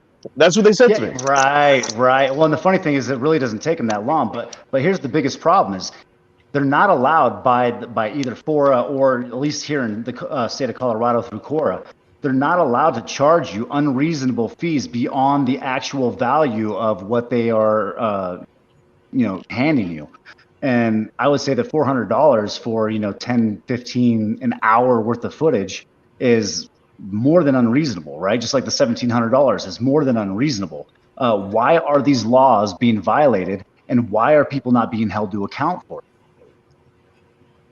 But the problem is, you have to go somewhere in order to say that that's unreasonable, and then that's the issue. Is they know the average person's not going to do it. An auditor, somebody like us may push it further than the average person will, but Right. the average person's not going to do anything. So they're so used to just saying no that they're just going to say no to everybody now. See, it's funny because you can go into the Providence police station and just film. After I have the commissioner's permission, the safety commissioner, which is like the chief, right? Like the chief. And he said we could go in there. And that was at an event down by the ocean. I'm not even joking. And I then he told us firsthand, we have it all on camera saying that we can go and film in the police station all we want, right? So what do? We drove 45 minutes back to Providence, and we went right into the police station. And guess what? They're trespassing us. It was like, what are you doing? The commissioner, your boss, just told us we can film here. Yeah. However, it was after hours, normal lobby hours. The door's not just open, unlocked. You got to press the button to get in, whatever. But during the day, you can go in there and record. They're not going to give you trouble for it, right? And it's I'm asking for the same goddamn footage I could have been recording myself. What's the problem here? I'm not going to redact. I don't redact faces at all in my videos. I try to avoid pointing my camera at kids, but you know, if I was like getting assaulted, which I did hold my camera when that happened, and I did record that, by the way, which I haven't released yet because I'm still thinking about pursuing charges against them. As long as I can get that extra footage, because like my camera doesn't do the justice, my opinion. Yeah. So, anyways, Yeah, it's not going to go anywhere. So, and it's hard when you start using your own footage because you're going to get these prosecutors. Oh, it's been edited, or this has happened, and it's hard. But if you can get right from their own fucking camera, exactly. Anything. That's well, actually, it's so important to get their footage from them. Part of the problem is it says unreasonable costs. The people applying it are making that judgment, and to them, it's not unreasonable. I don't think $1,700 is unreasonable to charge you. You know, it's because it's interpretive. It's their judgment that's deciding. You don't have much of a leg to stand on. That's part of the problem when trying to fight that. Well, Brian, you were just mentioning that you used their footage against them. Heck yeah, I didn't even submit any evidence from my end at all. I asked for discovery of all the cameras from the police station. Oh, it's gold. It's gold. That's what I'm saying. The worst part, you talked about not using your own footage. I say it's better if you can get, even if it costs you, money, if you can get their footage so that you're using their own footage that they, they can't say that you've edited it, you've done anything to it. And that's why they fight so bad and they want so much money. Oh, yeah. Because they know their own footage is gold. Our footage, they can say, oh, it's edited, this happened, angle, lighting, so forth, so on. But their own, it's nothing. Yeah, but if they have charges against you and you're taking it to court, they can't charge you for discovery. If you're asking for that evidence of, like, say, footage of the police station and stuff like that. So if I press charge against Kilroy, right, the prosecutor in Providence, if I started pressing charges and I asked for discovery, they can't charge me for that. Well, they shouldn't be able to charge you because, for one thing, it would be an assault that you're pressing on, and that is it's a crime. So you'd be asking for information, you'd be asking for discovery on something that was a crime, not just you're going after someone for gain of yourself. So I don't know how they could refuse it. I would, if you lose the case, right, and you try to sue and you lose the case, then yeah, you stiffed yourself on how much money you spend. But I certainly would, if I paid for the footage or something like that, I would add that to the damages of having to go after a prosecutor for assault. Yeah.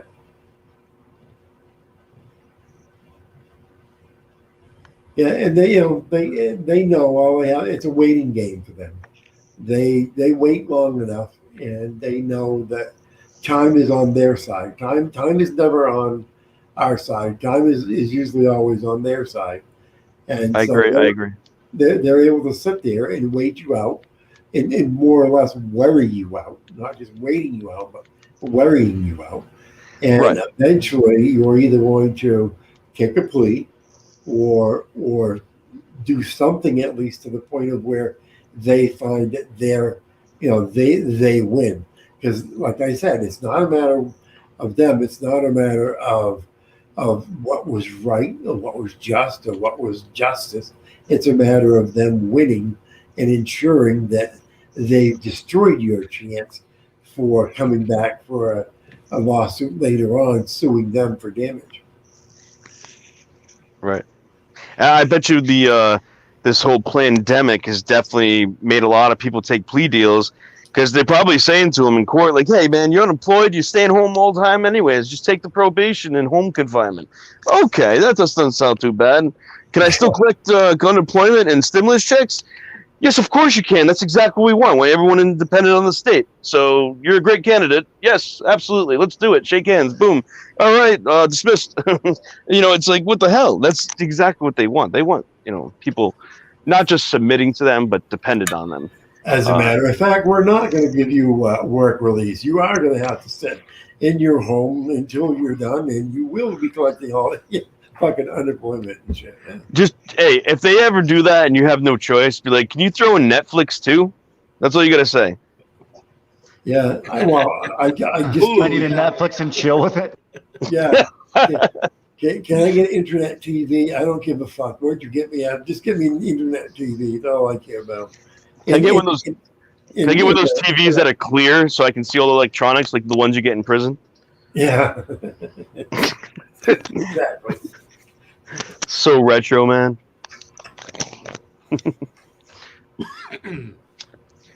Well, good luck tomorrow. I see that we lost FTP, but good luck tomorrow at FTP and to you, Bird, and Chuck for you next month or whatever.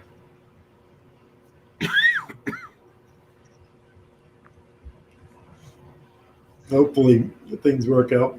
And no, that was not me taking a swig off a beer. It was water. I swear to God, and that's my story, and I'm sticking to it. Whatever. I can smell it. Well, it's after midnight, so I figure it's a safe time. I didn't hear your question, Brian. Oh, I was just taking a drink off a beer. That was all my question was. Okay. Yeah. Unimportant, very unimportant.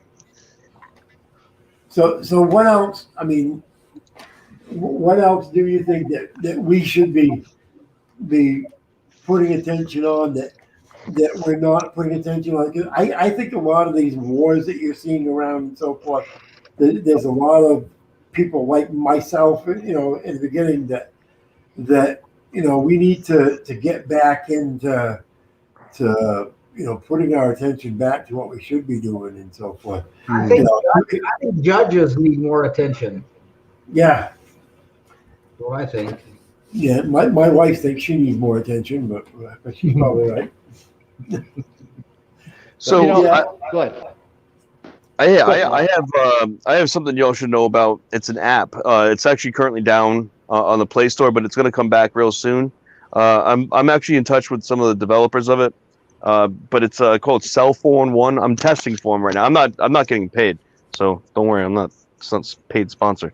But it's basically like I'm using it for when there's no scanners in the town, and I can't it's encrypted or whatever. And basically I'm asking people in that town that are using the app to let me know where the cops are, sort of like Waze. But this is specifically for wherever they are.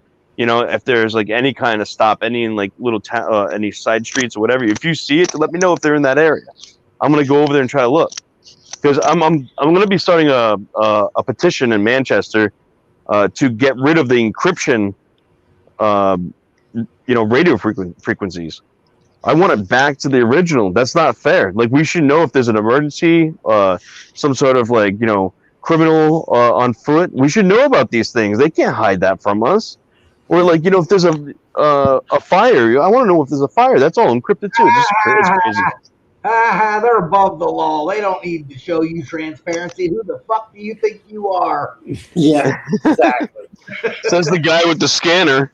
I deal with the same shit every day, dude. I know what's up with me. Chuck, you can't hear encrypted radios, right? Not really. That's a big no. Chuck doesn't answer questions. I think that radio traffic should go back to being public for sure. I think that's one thing that really frustrates me about where I'm at, is we have no more scanners unless you can get into an encrypted scanner. That's an issue. But here's my biggest issue right now that I think that we're overlooking, is there's no oversight for inmate and sanitary or cell conditions, right? So when I experienced what I experienced in the jail, and they stuck me fucking face down in piss and pubes, literally, and then pulled my pants down and exposed it to it, right? I have it all on film.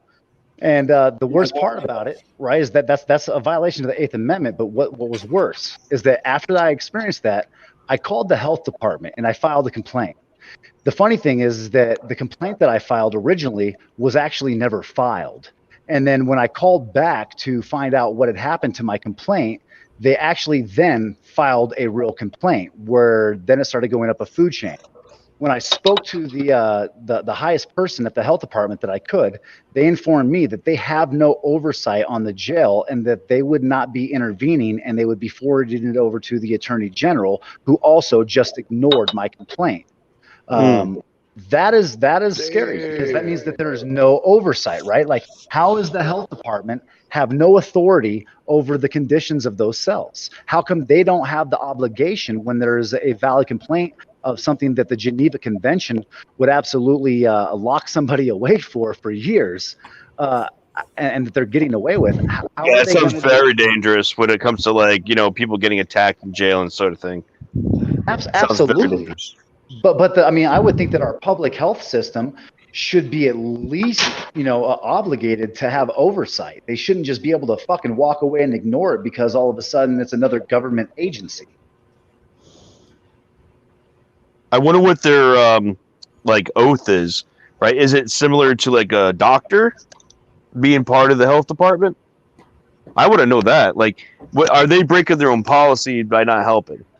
Right. Well, I think that they have no, according to what they explained to me, is that they have no jurisdiction and or authority to go into that state facility and inspect it and its health conditions. Either that, or they just truly don't want to have to go in there and do their jobs correctly, because they know that there's going to be so many violations that the shit's going to blow a fucking lid off the county. That sounds like the more valid. Yeah, that's probably more like what it is. Someone will pay, and I'm going to pay to make sure that they do. Yeah, I watched that video. They pulled your pants down and pulled your underwear down in the front, and I watched that. Yeah. Yeah, cruel and unusual punishment for sure.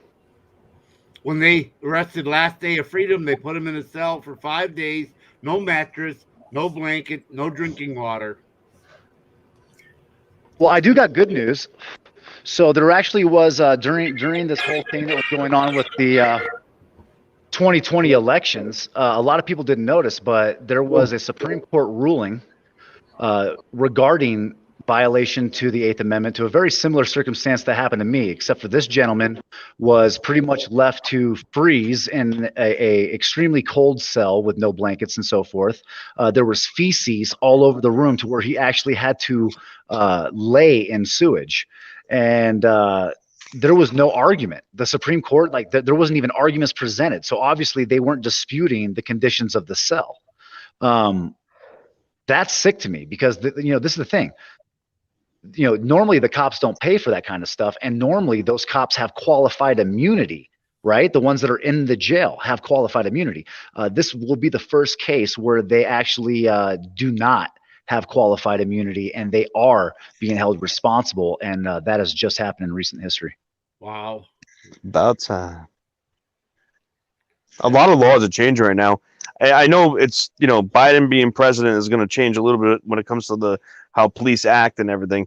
But because of, like, right now we're in this like gray area, I think cops are escalated. Have you not noticed, like, auditors getting arrested on higher numbers? I'm sure they are trying to pump up those arrest numbers right now. But, like, I think once they stop passing these, you know, new laws about, you know, how cops are funded or whatever, because that's what's all going to come down to. It's like I'm curious. Are they going to shut off federal funding? Or I think maybe they already have enough equipment.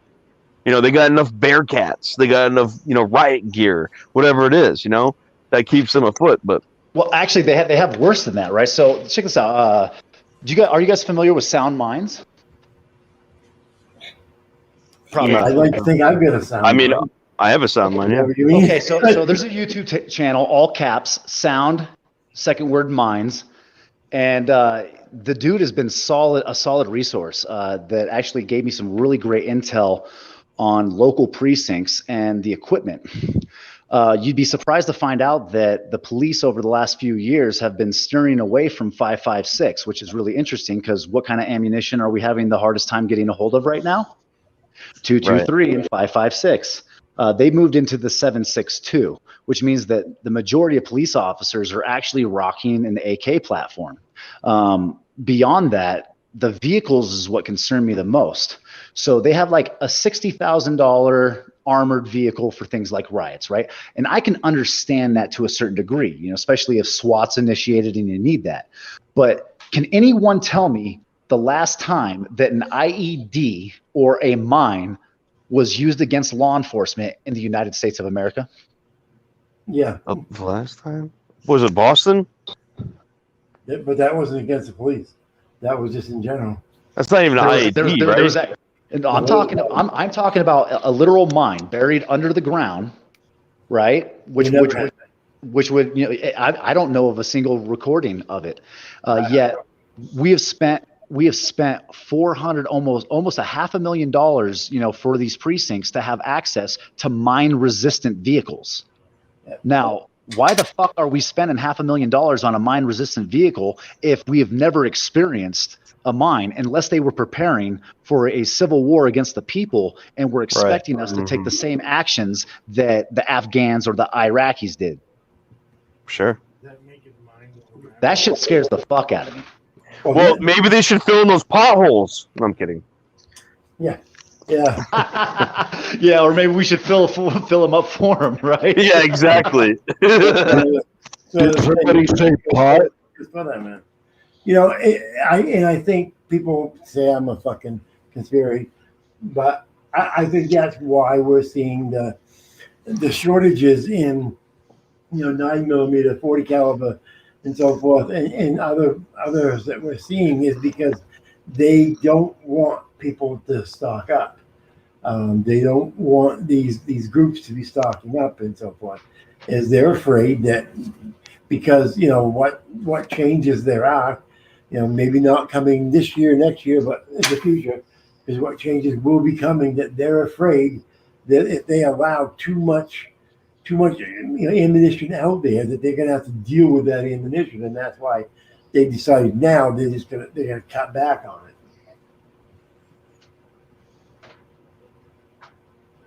Because it's ridiculous. You can't get common, you know. I mean, it's not like everybody's that, you know, is using that ammo now. They've cut back on the manufacturing for a reason. Well, why were they shipping all those vehicles all across the United States, right? We know we seen the trains, okay, and we also, like, so I try to do a little investigation to see like how much military equipment we were sending overseas to, you know, see if they were trying to send it somewhere. And from my dismay, we haven't been sending a bunch of equipment out of the U.S. So that means that they were transporting those vehicles to areas in the U.S. And now all of a sudden we're seeing things like roadblocks and blockades. We're seeing, you know, police with huge and heavy gear, and then we got the National Guard joining in. I don't see the assistance of the National Guard in Portland as anything more than an invasion on Portland, and I absolutely see the use of the National Guard there at the Capitol, right, in D.C., as an absolute buffer between we the people and what we see as a tyrannical government. Yeah. Yep. What are you gonna do about it, brother? I don't answer questions. I'm gonna stand up and I'm gonna tell people what I think. That's about all. I mean, that's pretty much all you can do. I mean, unless you want to be labeled a domestic terrorist, I mean, all you can do is express your grievance. But the problem is that, you know, if you pull out your camera and try to put a fucking news story out there, they're going to treat you like a fucking terrorist. But then if you allow fucking people to riot the street and fucking raid businesses, these motherfuckers are just getting dismissed like it never happened. Like, I don't understand that. What do you mean by raid businesses? What are you talking about? Burning those businesses down. Absolutely. The vandalizing, the looting, I mean, like, you name it, you know what I mean? Like, there were protests during the George Floyd thing, which I think is, you know, unfortunately, you know, the news media focusing our attention on racial divide in order to take our eyes off the fact of the civil rights infringements that we were experiencing. And notice when all this took place, okay? Like, Right before Corona was the largest gathering in U.S. history of armed civilians from states all across the U.S. I know this because Chuck was there, and I was there, and Joe was there, right?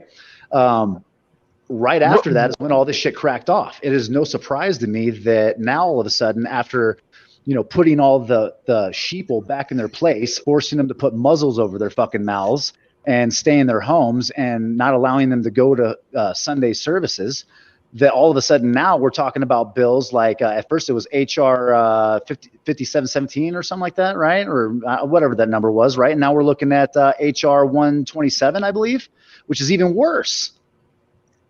Like this is no surprise. I see this as nothing more than a power grab and the disarmament of America as we are seeing the authorities of what runs this country change. Corporation now has more rights than the individual.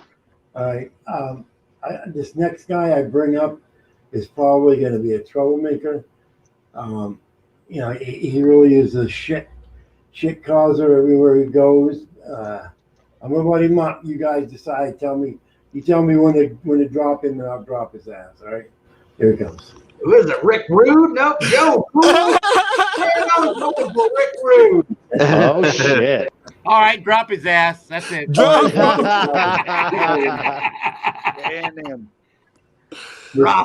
This is pretty cool, man. I just saw the title and bird face and all of that. This is cool. I ain't heard a word of the conversation, but this is cool. Oh, Joe, this might be an epic conversation. I would highly recommend that you start the stream all over again and review it in its entirety. Hey, when you're eating Funyuns, it's hard to hear anything.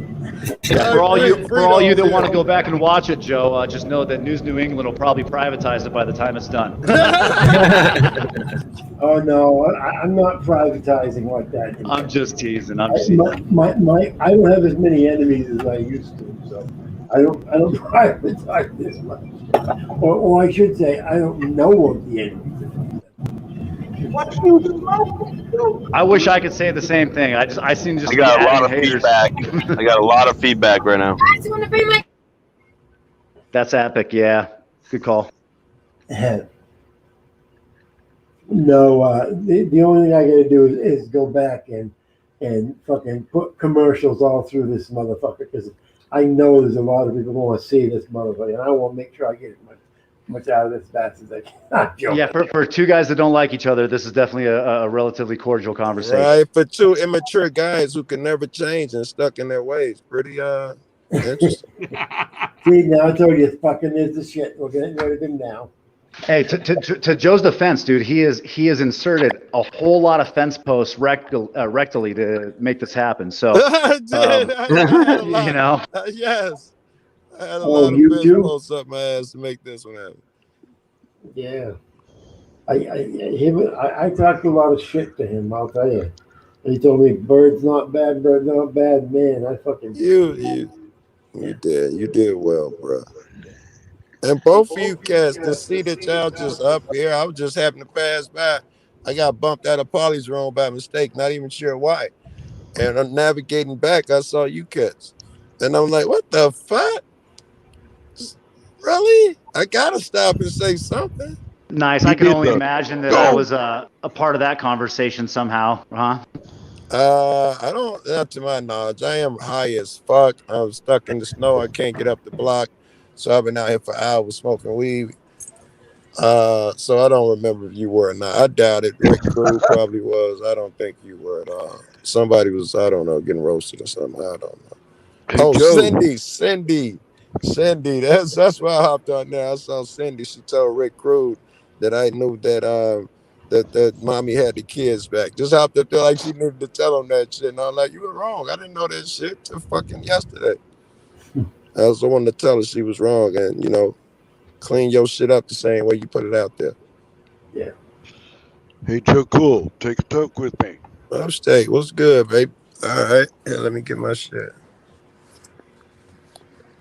Yeah, we just been on here talking about what's going on, what we need to do, and how we need to go forward and stuff. So.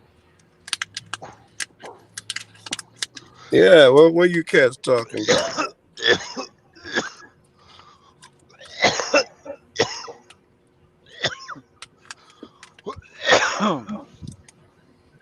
Hey, Damn, that if you're a sounds weed good. smoker, you gotta learn to mute your mic when you coughing like that.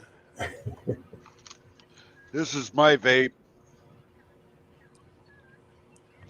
What you got in the vape? It's 78%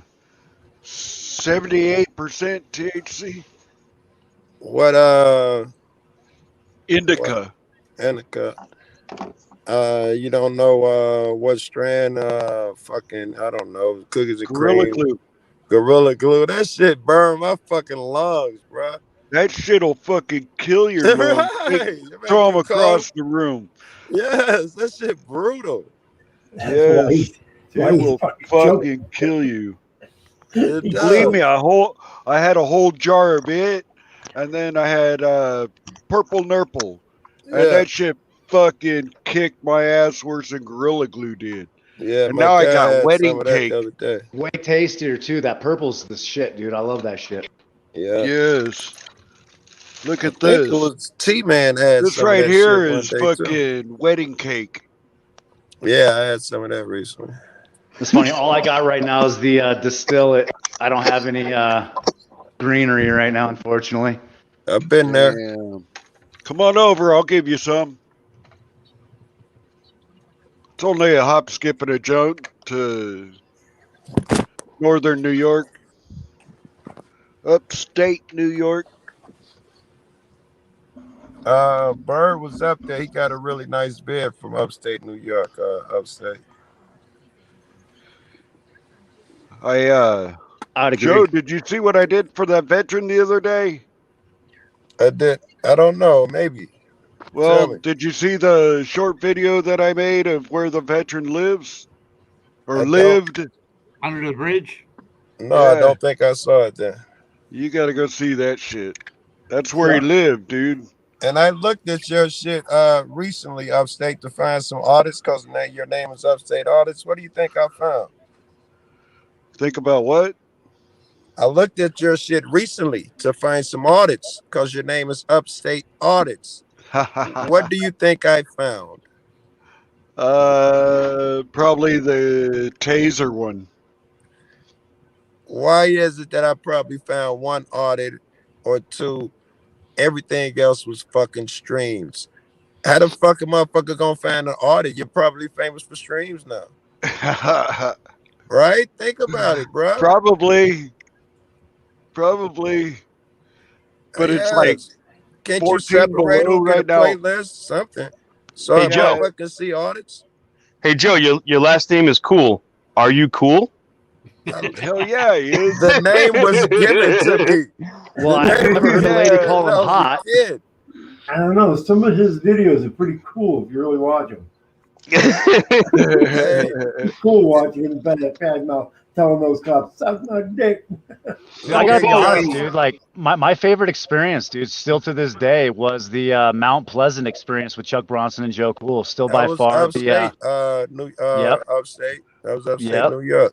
Where Epic, was that? dude. Mount Pleasant? Where was that? Yeah, have you ever seen someone whip out a fucking level 3 spike proof, puncture proof Russian flak jacket in the middle of an encounter? Listen, while we were talking to the cops, Bird went back to the car, put on his vest, and came back. Yeah, I the fucking cops watched were scared that. to get out the fucking car till backup got there. He was like, hold my I beer. saw that. And you, Bert, you kept going over. See, okay. You know what? Maybe you guys should go to Joe's page and pull that up just so we can all take a look. You guys interested? Fuck yeah, Let me just do that wait a shit. minute, Bert. Let me tell you something, right? Now, Joe came to me and said, "Look, Brian, Bird's a good man. We need him. We need him in the fight, okay?" That's how Joe got to me. He said, "Look, I want you to do me a favor, Brian. I want you to go to my channel." He says, and he gave me the list of videos he wanted me to watch. He said, "I want you to watch these videos, and I want you to watch Bird, and I want you to see the work this man does with Chuck Bronson, with other people." And I went and I watched Chuck's, and I watched Joe's, and I watched some of yours. And that's when I realized that you and I had a connection, and you and I had to stop our fight and turn our attention, because you and I are smart people. We know how to get things done, obviously. I think I remember that conversation, Brian. I was like, I need that guy. That guy, after you saw the vids, I like that nigga. I need him. I need that guy. And that's what got me to go over and watch those videos. And that's when I said to Joe, I said, look, tell the dude, I'll put, have him come to me. Let's see what we can do. And that's when I said, look, I'll pull the strike away, give the man his fucking channel back. Because when I realized at that point in time that I had taken away a man's channel that was really trying to make a difference, that really was out there on the street, beating the street and so forth. And telling a lot of niggas out here doing this not talented.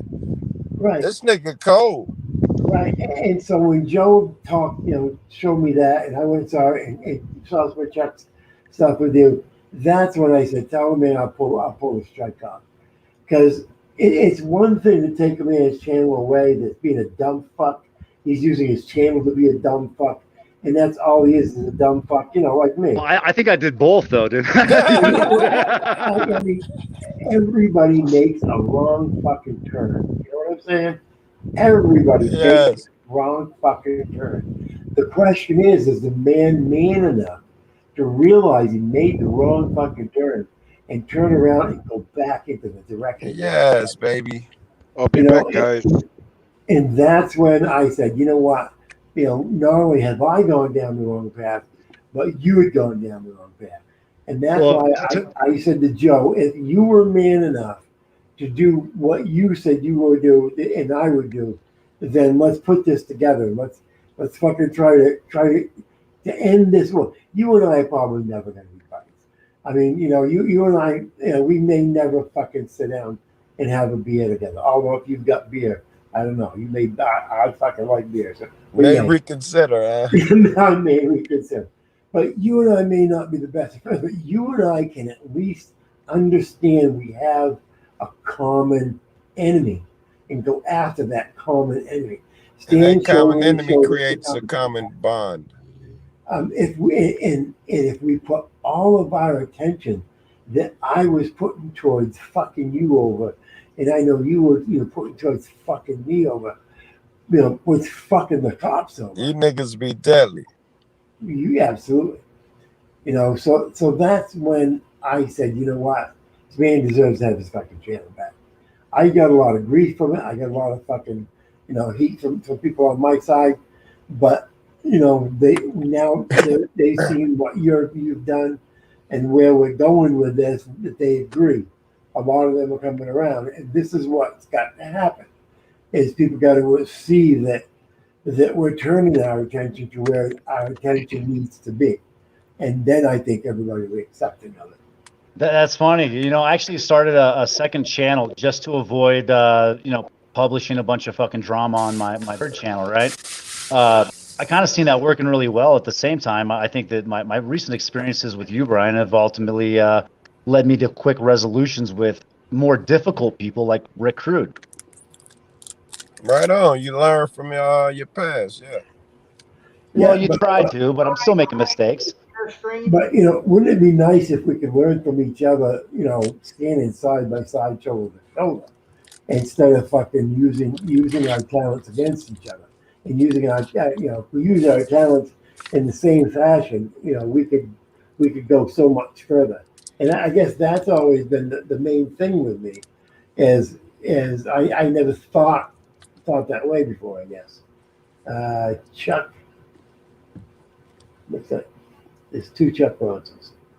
Well, I hate to do this because I'm really sucking up all this glory you guys are giving me and shit, but I actually just made it home from work, so it's time for me to wind down with the family and actually pay attention to what's probably most important in life. But I got to say that I have absolutely enjoyed the conversation, and I think that this is definitely this is the type of conversations that I think that can ultimately lead us to find some commonality that ultimately leads me away from the desire to disrespect others. So if we can stay on this page, I think that we can at least move forward with our professionalism and trying to secure the freedoms of America. Yeah, absolutely. And it was a pleasure having you on here. To your people in the chat, thank you so much for your being the cordial people that you were. I know how tempting it is to throw strikes and throw shit out there. I appreciate everybody who got along as good as they did together, and hopefully we can continue this in the future. Maybe someday we'll be in the. Well, same. we have the 5th, right? So I believe Joe's hosting on the 5th. Yeah. I would like us to maybe consider, doing a neutral platform to where we can send both of our subscribers. I did talk to the 10th man, and he said that he would be willing to host that. Yeah. Or I should say, let Joe host that on his channel and help us as far as things go, and then open it up to the general public, including himself. Who was rapping on the 5th? You and Brian? Yeah, I believe that's what we're shooting for right now. And Joe, you're supposed to host that, right? You're supposed to be the moderator, I remember right? talking about that shit. Okay. I don't think a host or mod is needed. You cats seem to be doing well. You don't need me no more.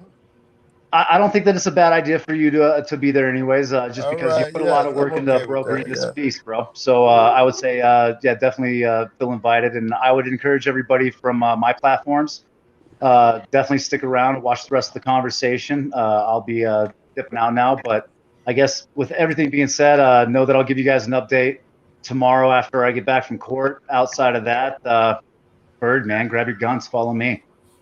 Yeah, and let us know what happens, and if you have any film on that, let us know.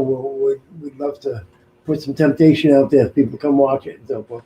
That's what we do. We usually put up 3 to 5 minutes and then send people to your page. Absolutely. Well, thanks for having me, Brian. Everybody else, thanks for joining, and we'll talk to you guys soon. Yep. Okay then. Later, Bird. All right, later, Bird. So yeah, I saw the video that he made today where he apologized to my wife, and I showed that to my wife, and so I called him in the middle of the day today and said, look, let's try Very to. good. I didn't even see the vid. He might even told me about it, and I didn't remember. Well, But very good. He made an effort, and so I said, you know what, if he's Dude is crazy watching the motherfucker, because I'm always getting hurt by watching my friends, my idols, do dumb shit all the time. It is really nice to see one of them, trying so fucking hard like that. Yeah, and hopefully we can.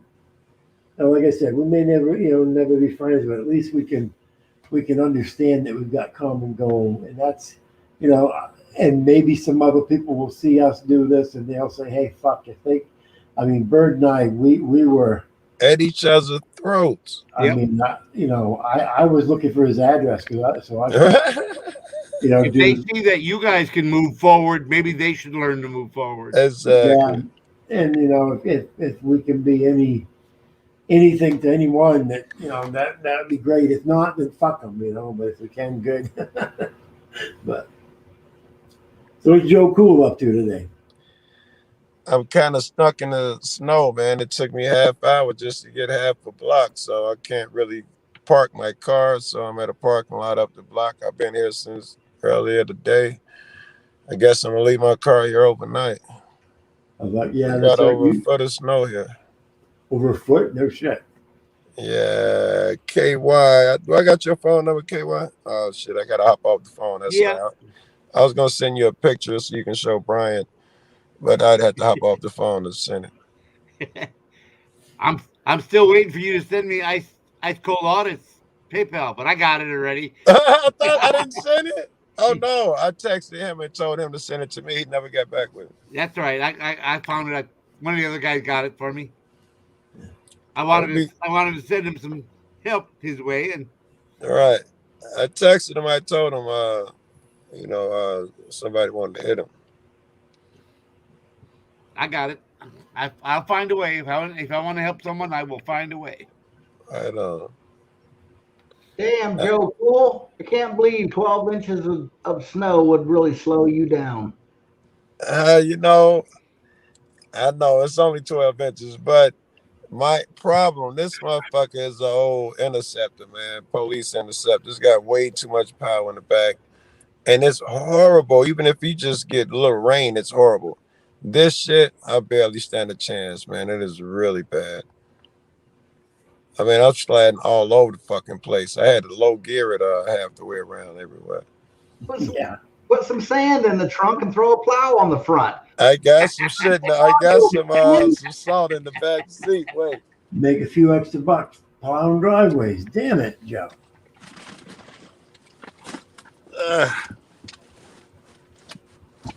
got some salt in the back seat. That shit too heavy to pull up. But that's how I got down my block today.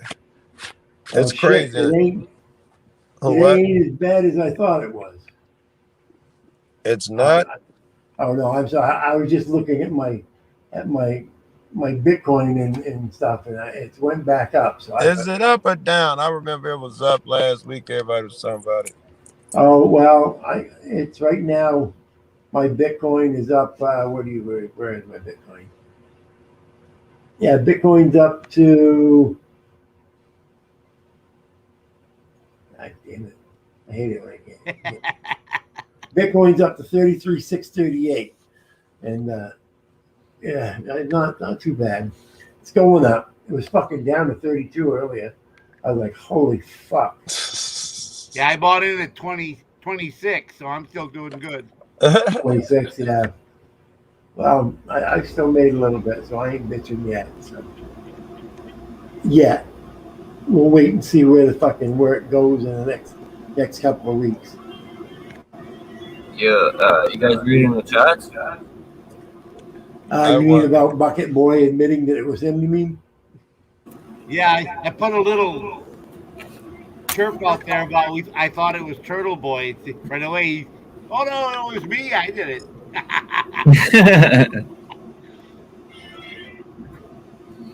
I knew it wasn't Turtle Boy. I forgot you cats got bombed. They said that. Somebody said that. Yeah, it's like everybody thinks it's a real big fucking deal. As long as it's less than a couple of seconds, who gives a fuck? Even YouTube don't give a fuck. I know, right? Yeah. Well, what tickles me is the guys that think, oh, yeah, I got him, I fucking got him. Big fucking deal. I think those are some creeps to risk a man's channel for a joke. I think that's a piece of crap. Yep, absolutely. Yeah. I'm sure I got friends who got it. We all knew who it was. He didn't let it be known. We all knew an hour ago. Knew who it was? Tell me, or can you say? Oh yeah, it was Bucket Boy. I got a picture. It was Bucket Boy. We all knew that. Yeah, no, it was Bucket. He did it. He fucked up and opened up his cam when he had the name up there. So I have a picture of him and his fucking cam open with the name underneath it. Oopsie. So, it's one thing if you're a smart porn bomber, but if you're a fucking idiot porn bomber, you ain't right.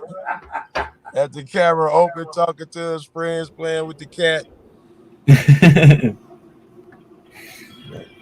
That's all right. You know, it's fucking karma. Somebody will go at him. You wait and see. By the way, I'm going to give you some positive news.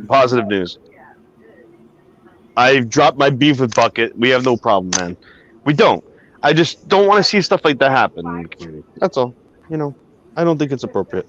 But that's hey, all Bucket wants to do now. I think everybody should be getting along, guys, and fuck this bullshit shit. Yes, I'm in a forgiving mode right now. I forgave someone yesterday. What did Bucket do? I know he really didn't porn bomb. That couldn't have been him. What did Bucket do? I porn bomb. He ain't really fucking porn bomb, y'all. No chance. Yeah, he's even admitted to it. Do a playback. No chance. He joking with you, kids. I got his picture above the name that porn bombed us a few seconds before they porn bombed us. I wouldn't believe that shit, man. I wouldn't believe it. You and Bucket at each other or something? Oh no, I don't give a fuck about Bucket. Yeah, he He ain't important enough for me to go after.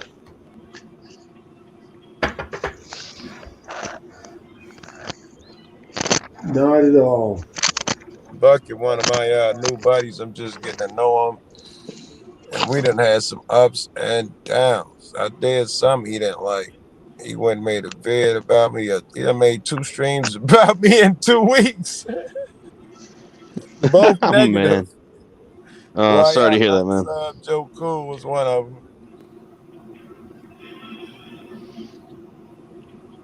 Yeah, that's Bucket. Brian, I swear to God, I'm not porn bombing you, okay? I was thinking you read my mind, bro. You read. I wait for the camera to drop.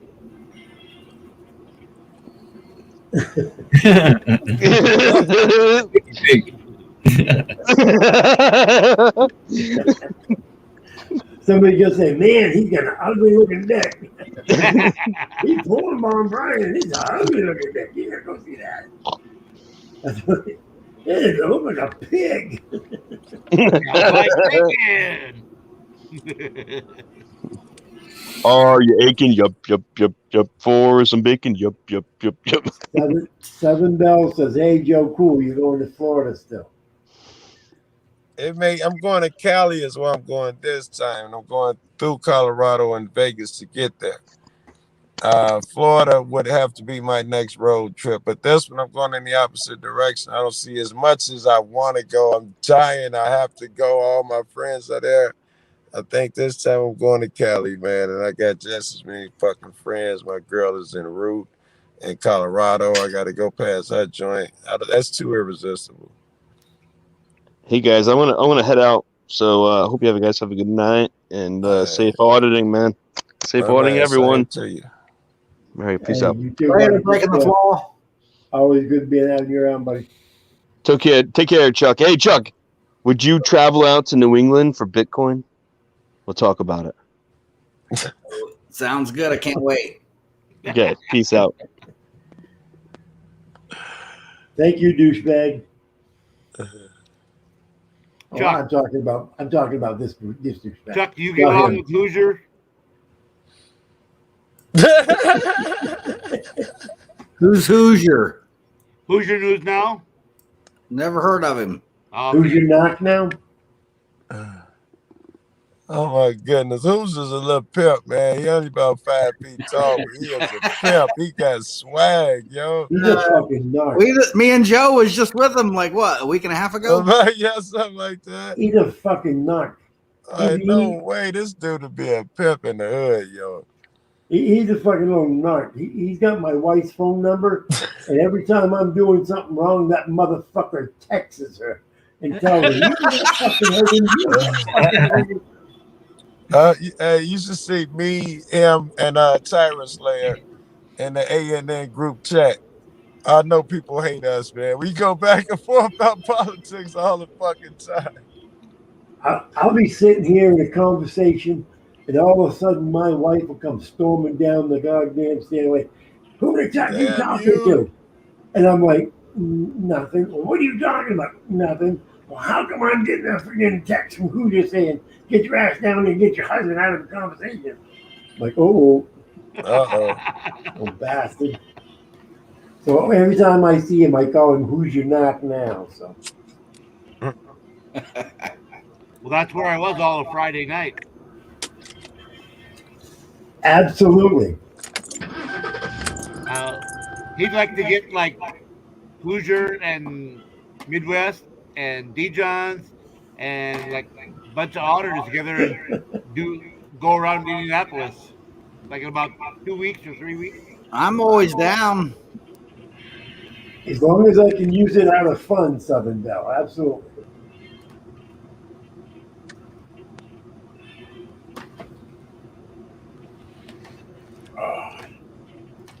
Fucking sucks getting old, you know what, guys? Oh, God. You got the other.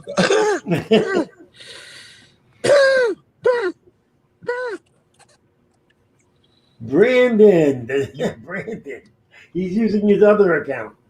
You got the other side of the coin, too, with that getting old shit. You got the wisdom that accompanies it.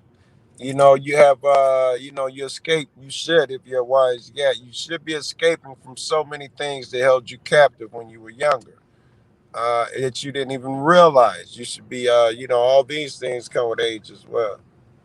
You know that's true. I got a ride, man. I'm being requested in somewhere. Where at you cats?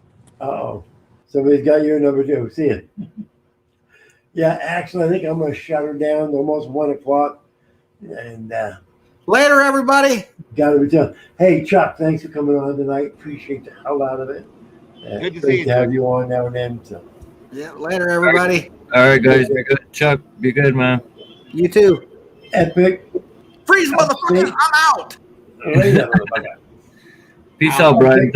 Brian, did you want to share that AFA video you talked about Which one was that? on my channel?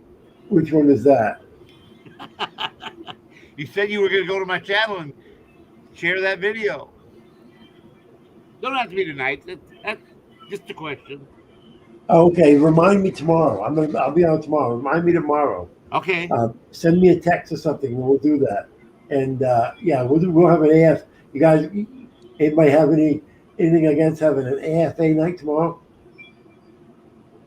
No, of course not. I think we should have an AFA night. Why don't we do a nickel fool? Who the fuck is nickel fool? You guys need to get him on the phone somehow, on panel or whatever, you know? Yeah, I wish we could. It's fucking hard. It's kind of hard to do, yeah. With a speakerphone or there's a way. Maybe what I'll do is I'll see if Anna can get, like something from him. A recording or something. Saying hi to all his people and NNE and stuff, and all the all the different artists, saying hi to all their people. And maybe we'll do an AFA night on that night that he can get that.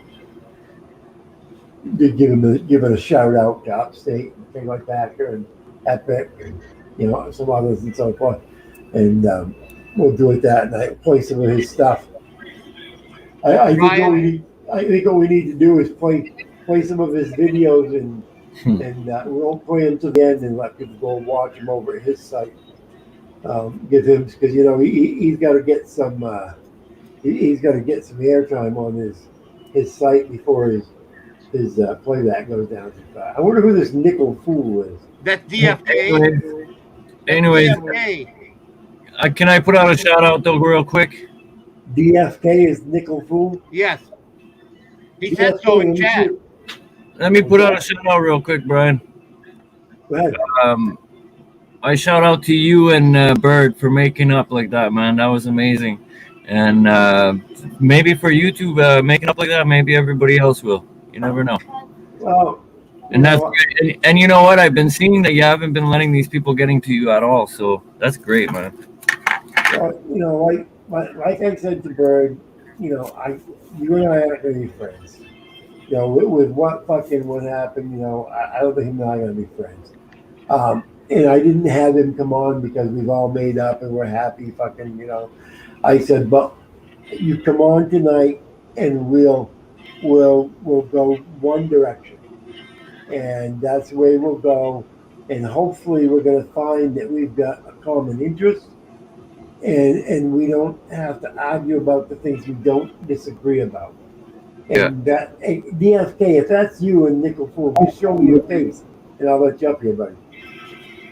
But I told him, I said, look, let's try to find a common goal, a common thing we can talk about that we can go toward, so that we can steer our way away from the fighting, that we can steer away from the arguments and so forth. He's not going to say sorry for me for everything. I'm not going to say sorry for him for everything. There's going to be raw wounds that people are going to try to throw fucking sand in. Hell, I was getting fucking texts all the time this evening. The question is can we keep going down that path? How dedicated is he to having having the war be to be called off? And I think he seems to be legit about it, and I think his people seem to be legit about it, and hopefully we'll see where it goes. There's already a big change going on, so it's actually pretty good. Like with you, Tat Man, and everybody, that's a start, man. It's got to start somewhere, right? Well, and this is what I've been saying, is somebody has to make the first jump. That's right, the first move, yeah. So somebody has to be the first one. And it's got to be somebody that is at least able to bring enough attention to it that people will look and say, hey, what's going on? And maybe I can do the same thing. And so between Bird and I think we've got enough of a following that, we've got enough friends in here that we turn enough attention to it that hopefully these other groups will see what's going on and they're going to realize that their viewers are the ones who are going to tell them, you better start smarting it up. If Brian and Bird can, you can. If they can do it, everybody else can. If you and him can do it, anybody else can. Yeah, because Bird and I were going at it pretty heavy. If I was just a matter of getting his fucking address, and I was going there. Yeah. That's how fucking, that's how ridiculous it was getting to be, and that's when my daughters came to me and they're like, Dad, you can't fucking, what the fuck are you doing? Wife and shit, what the fuck? And I just had to stop thinking about it. And hey, who's gonna knock now?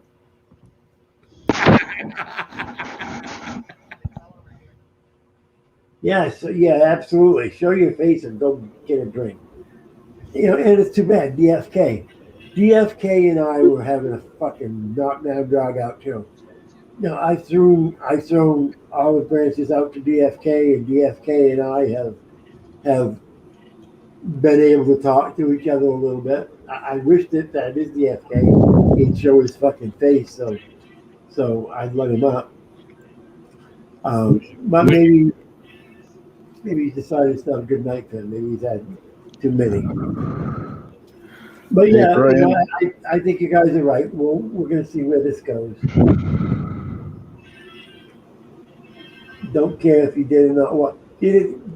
Fucking Hoosier. Oh, God. No face, no space, DFK. Yeah, no face, no space. That's right. No face, no space on the thing. Hey, Brian, I got to go. I want to thank you for having me up. Been really fucking cool as hell. This one was one of those epic ones. Yep. Epic Cop Watch. Good night, KY. Good night. You got a second? Hang on a second. I'm gonna show you something.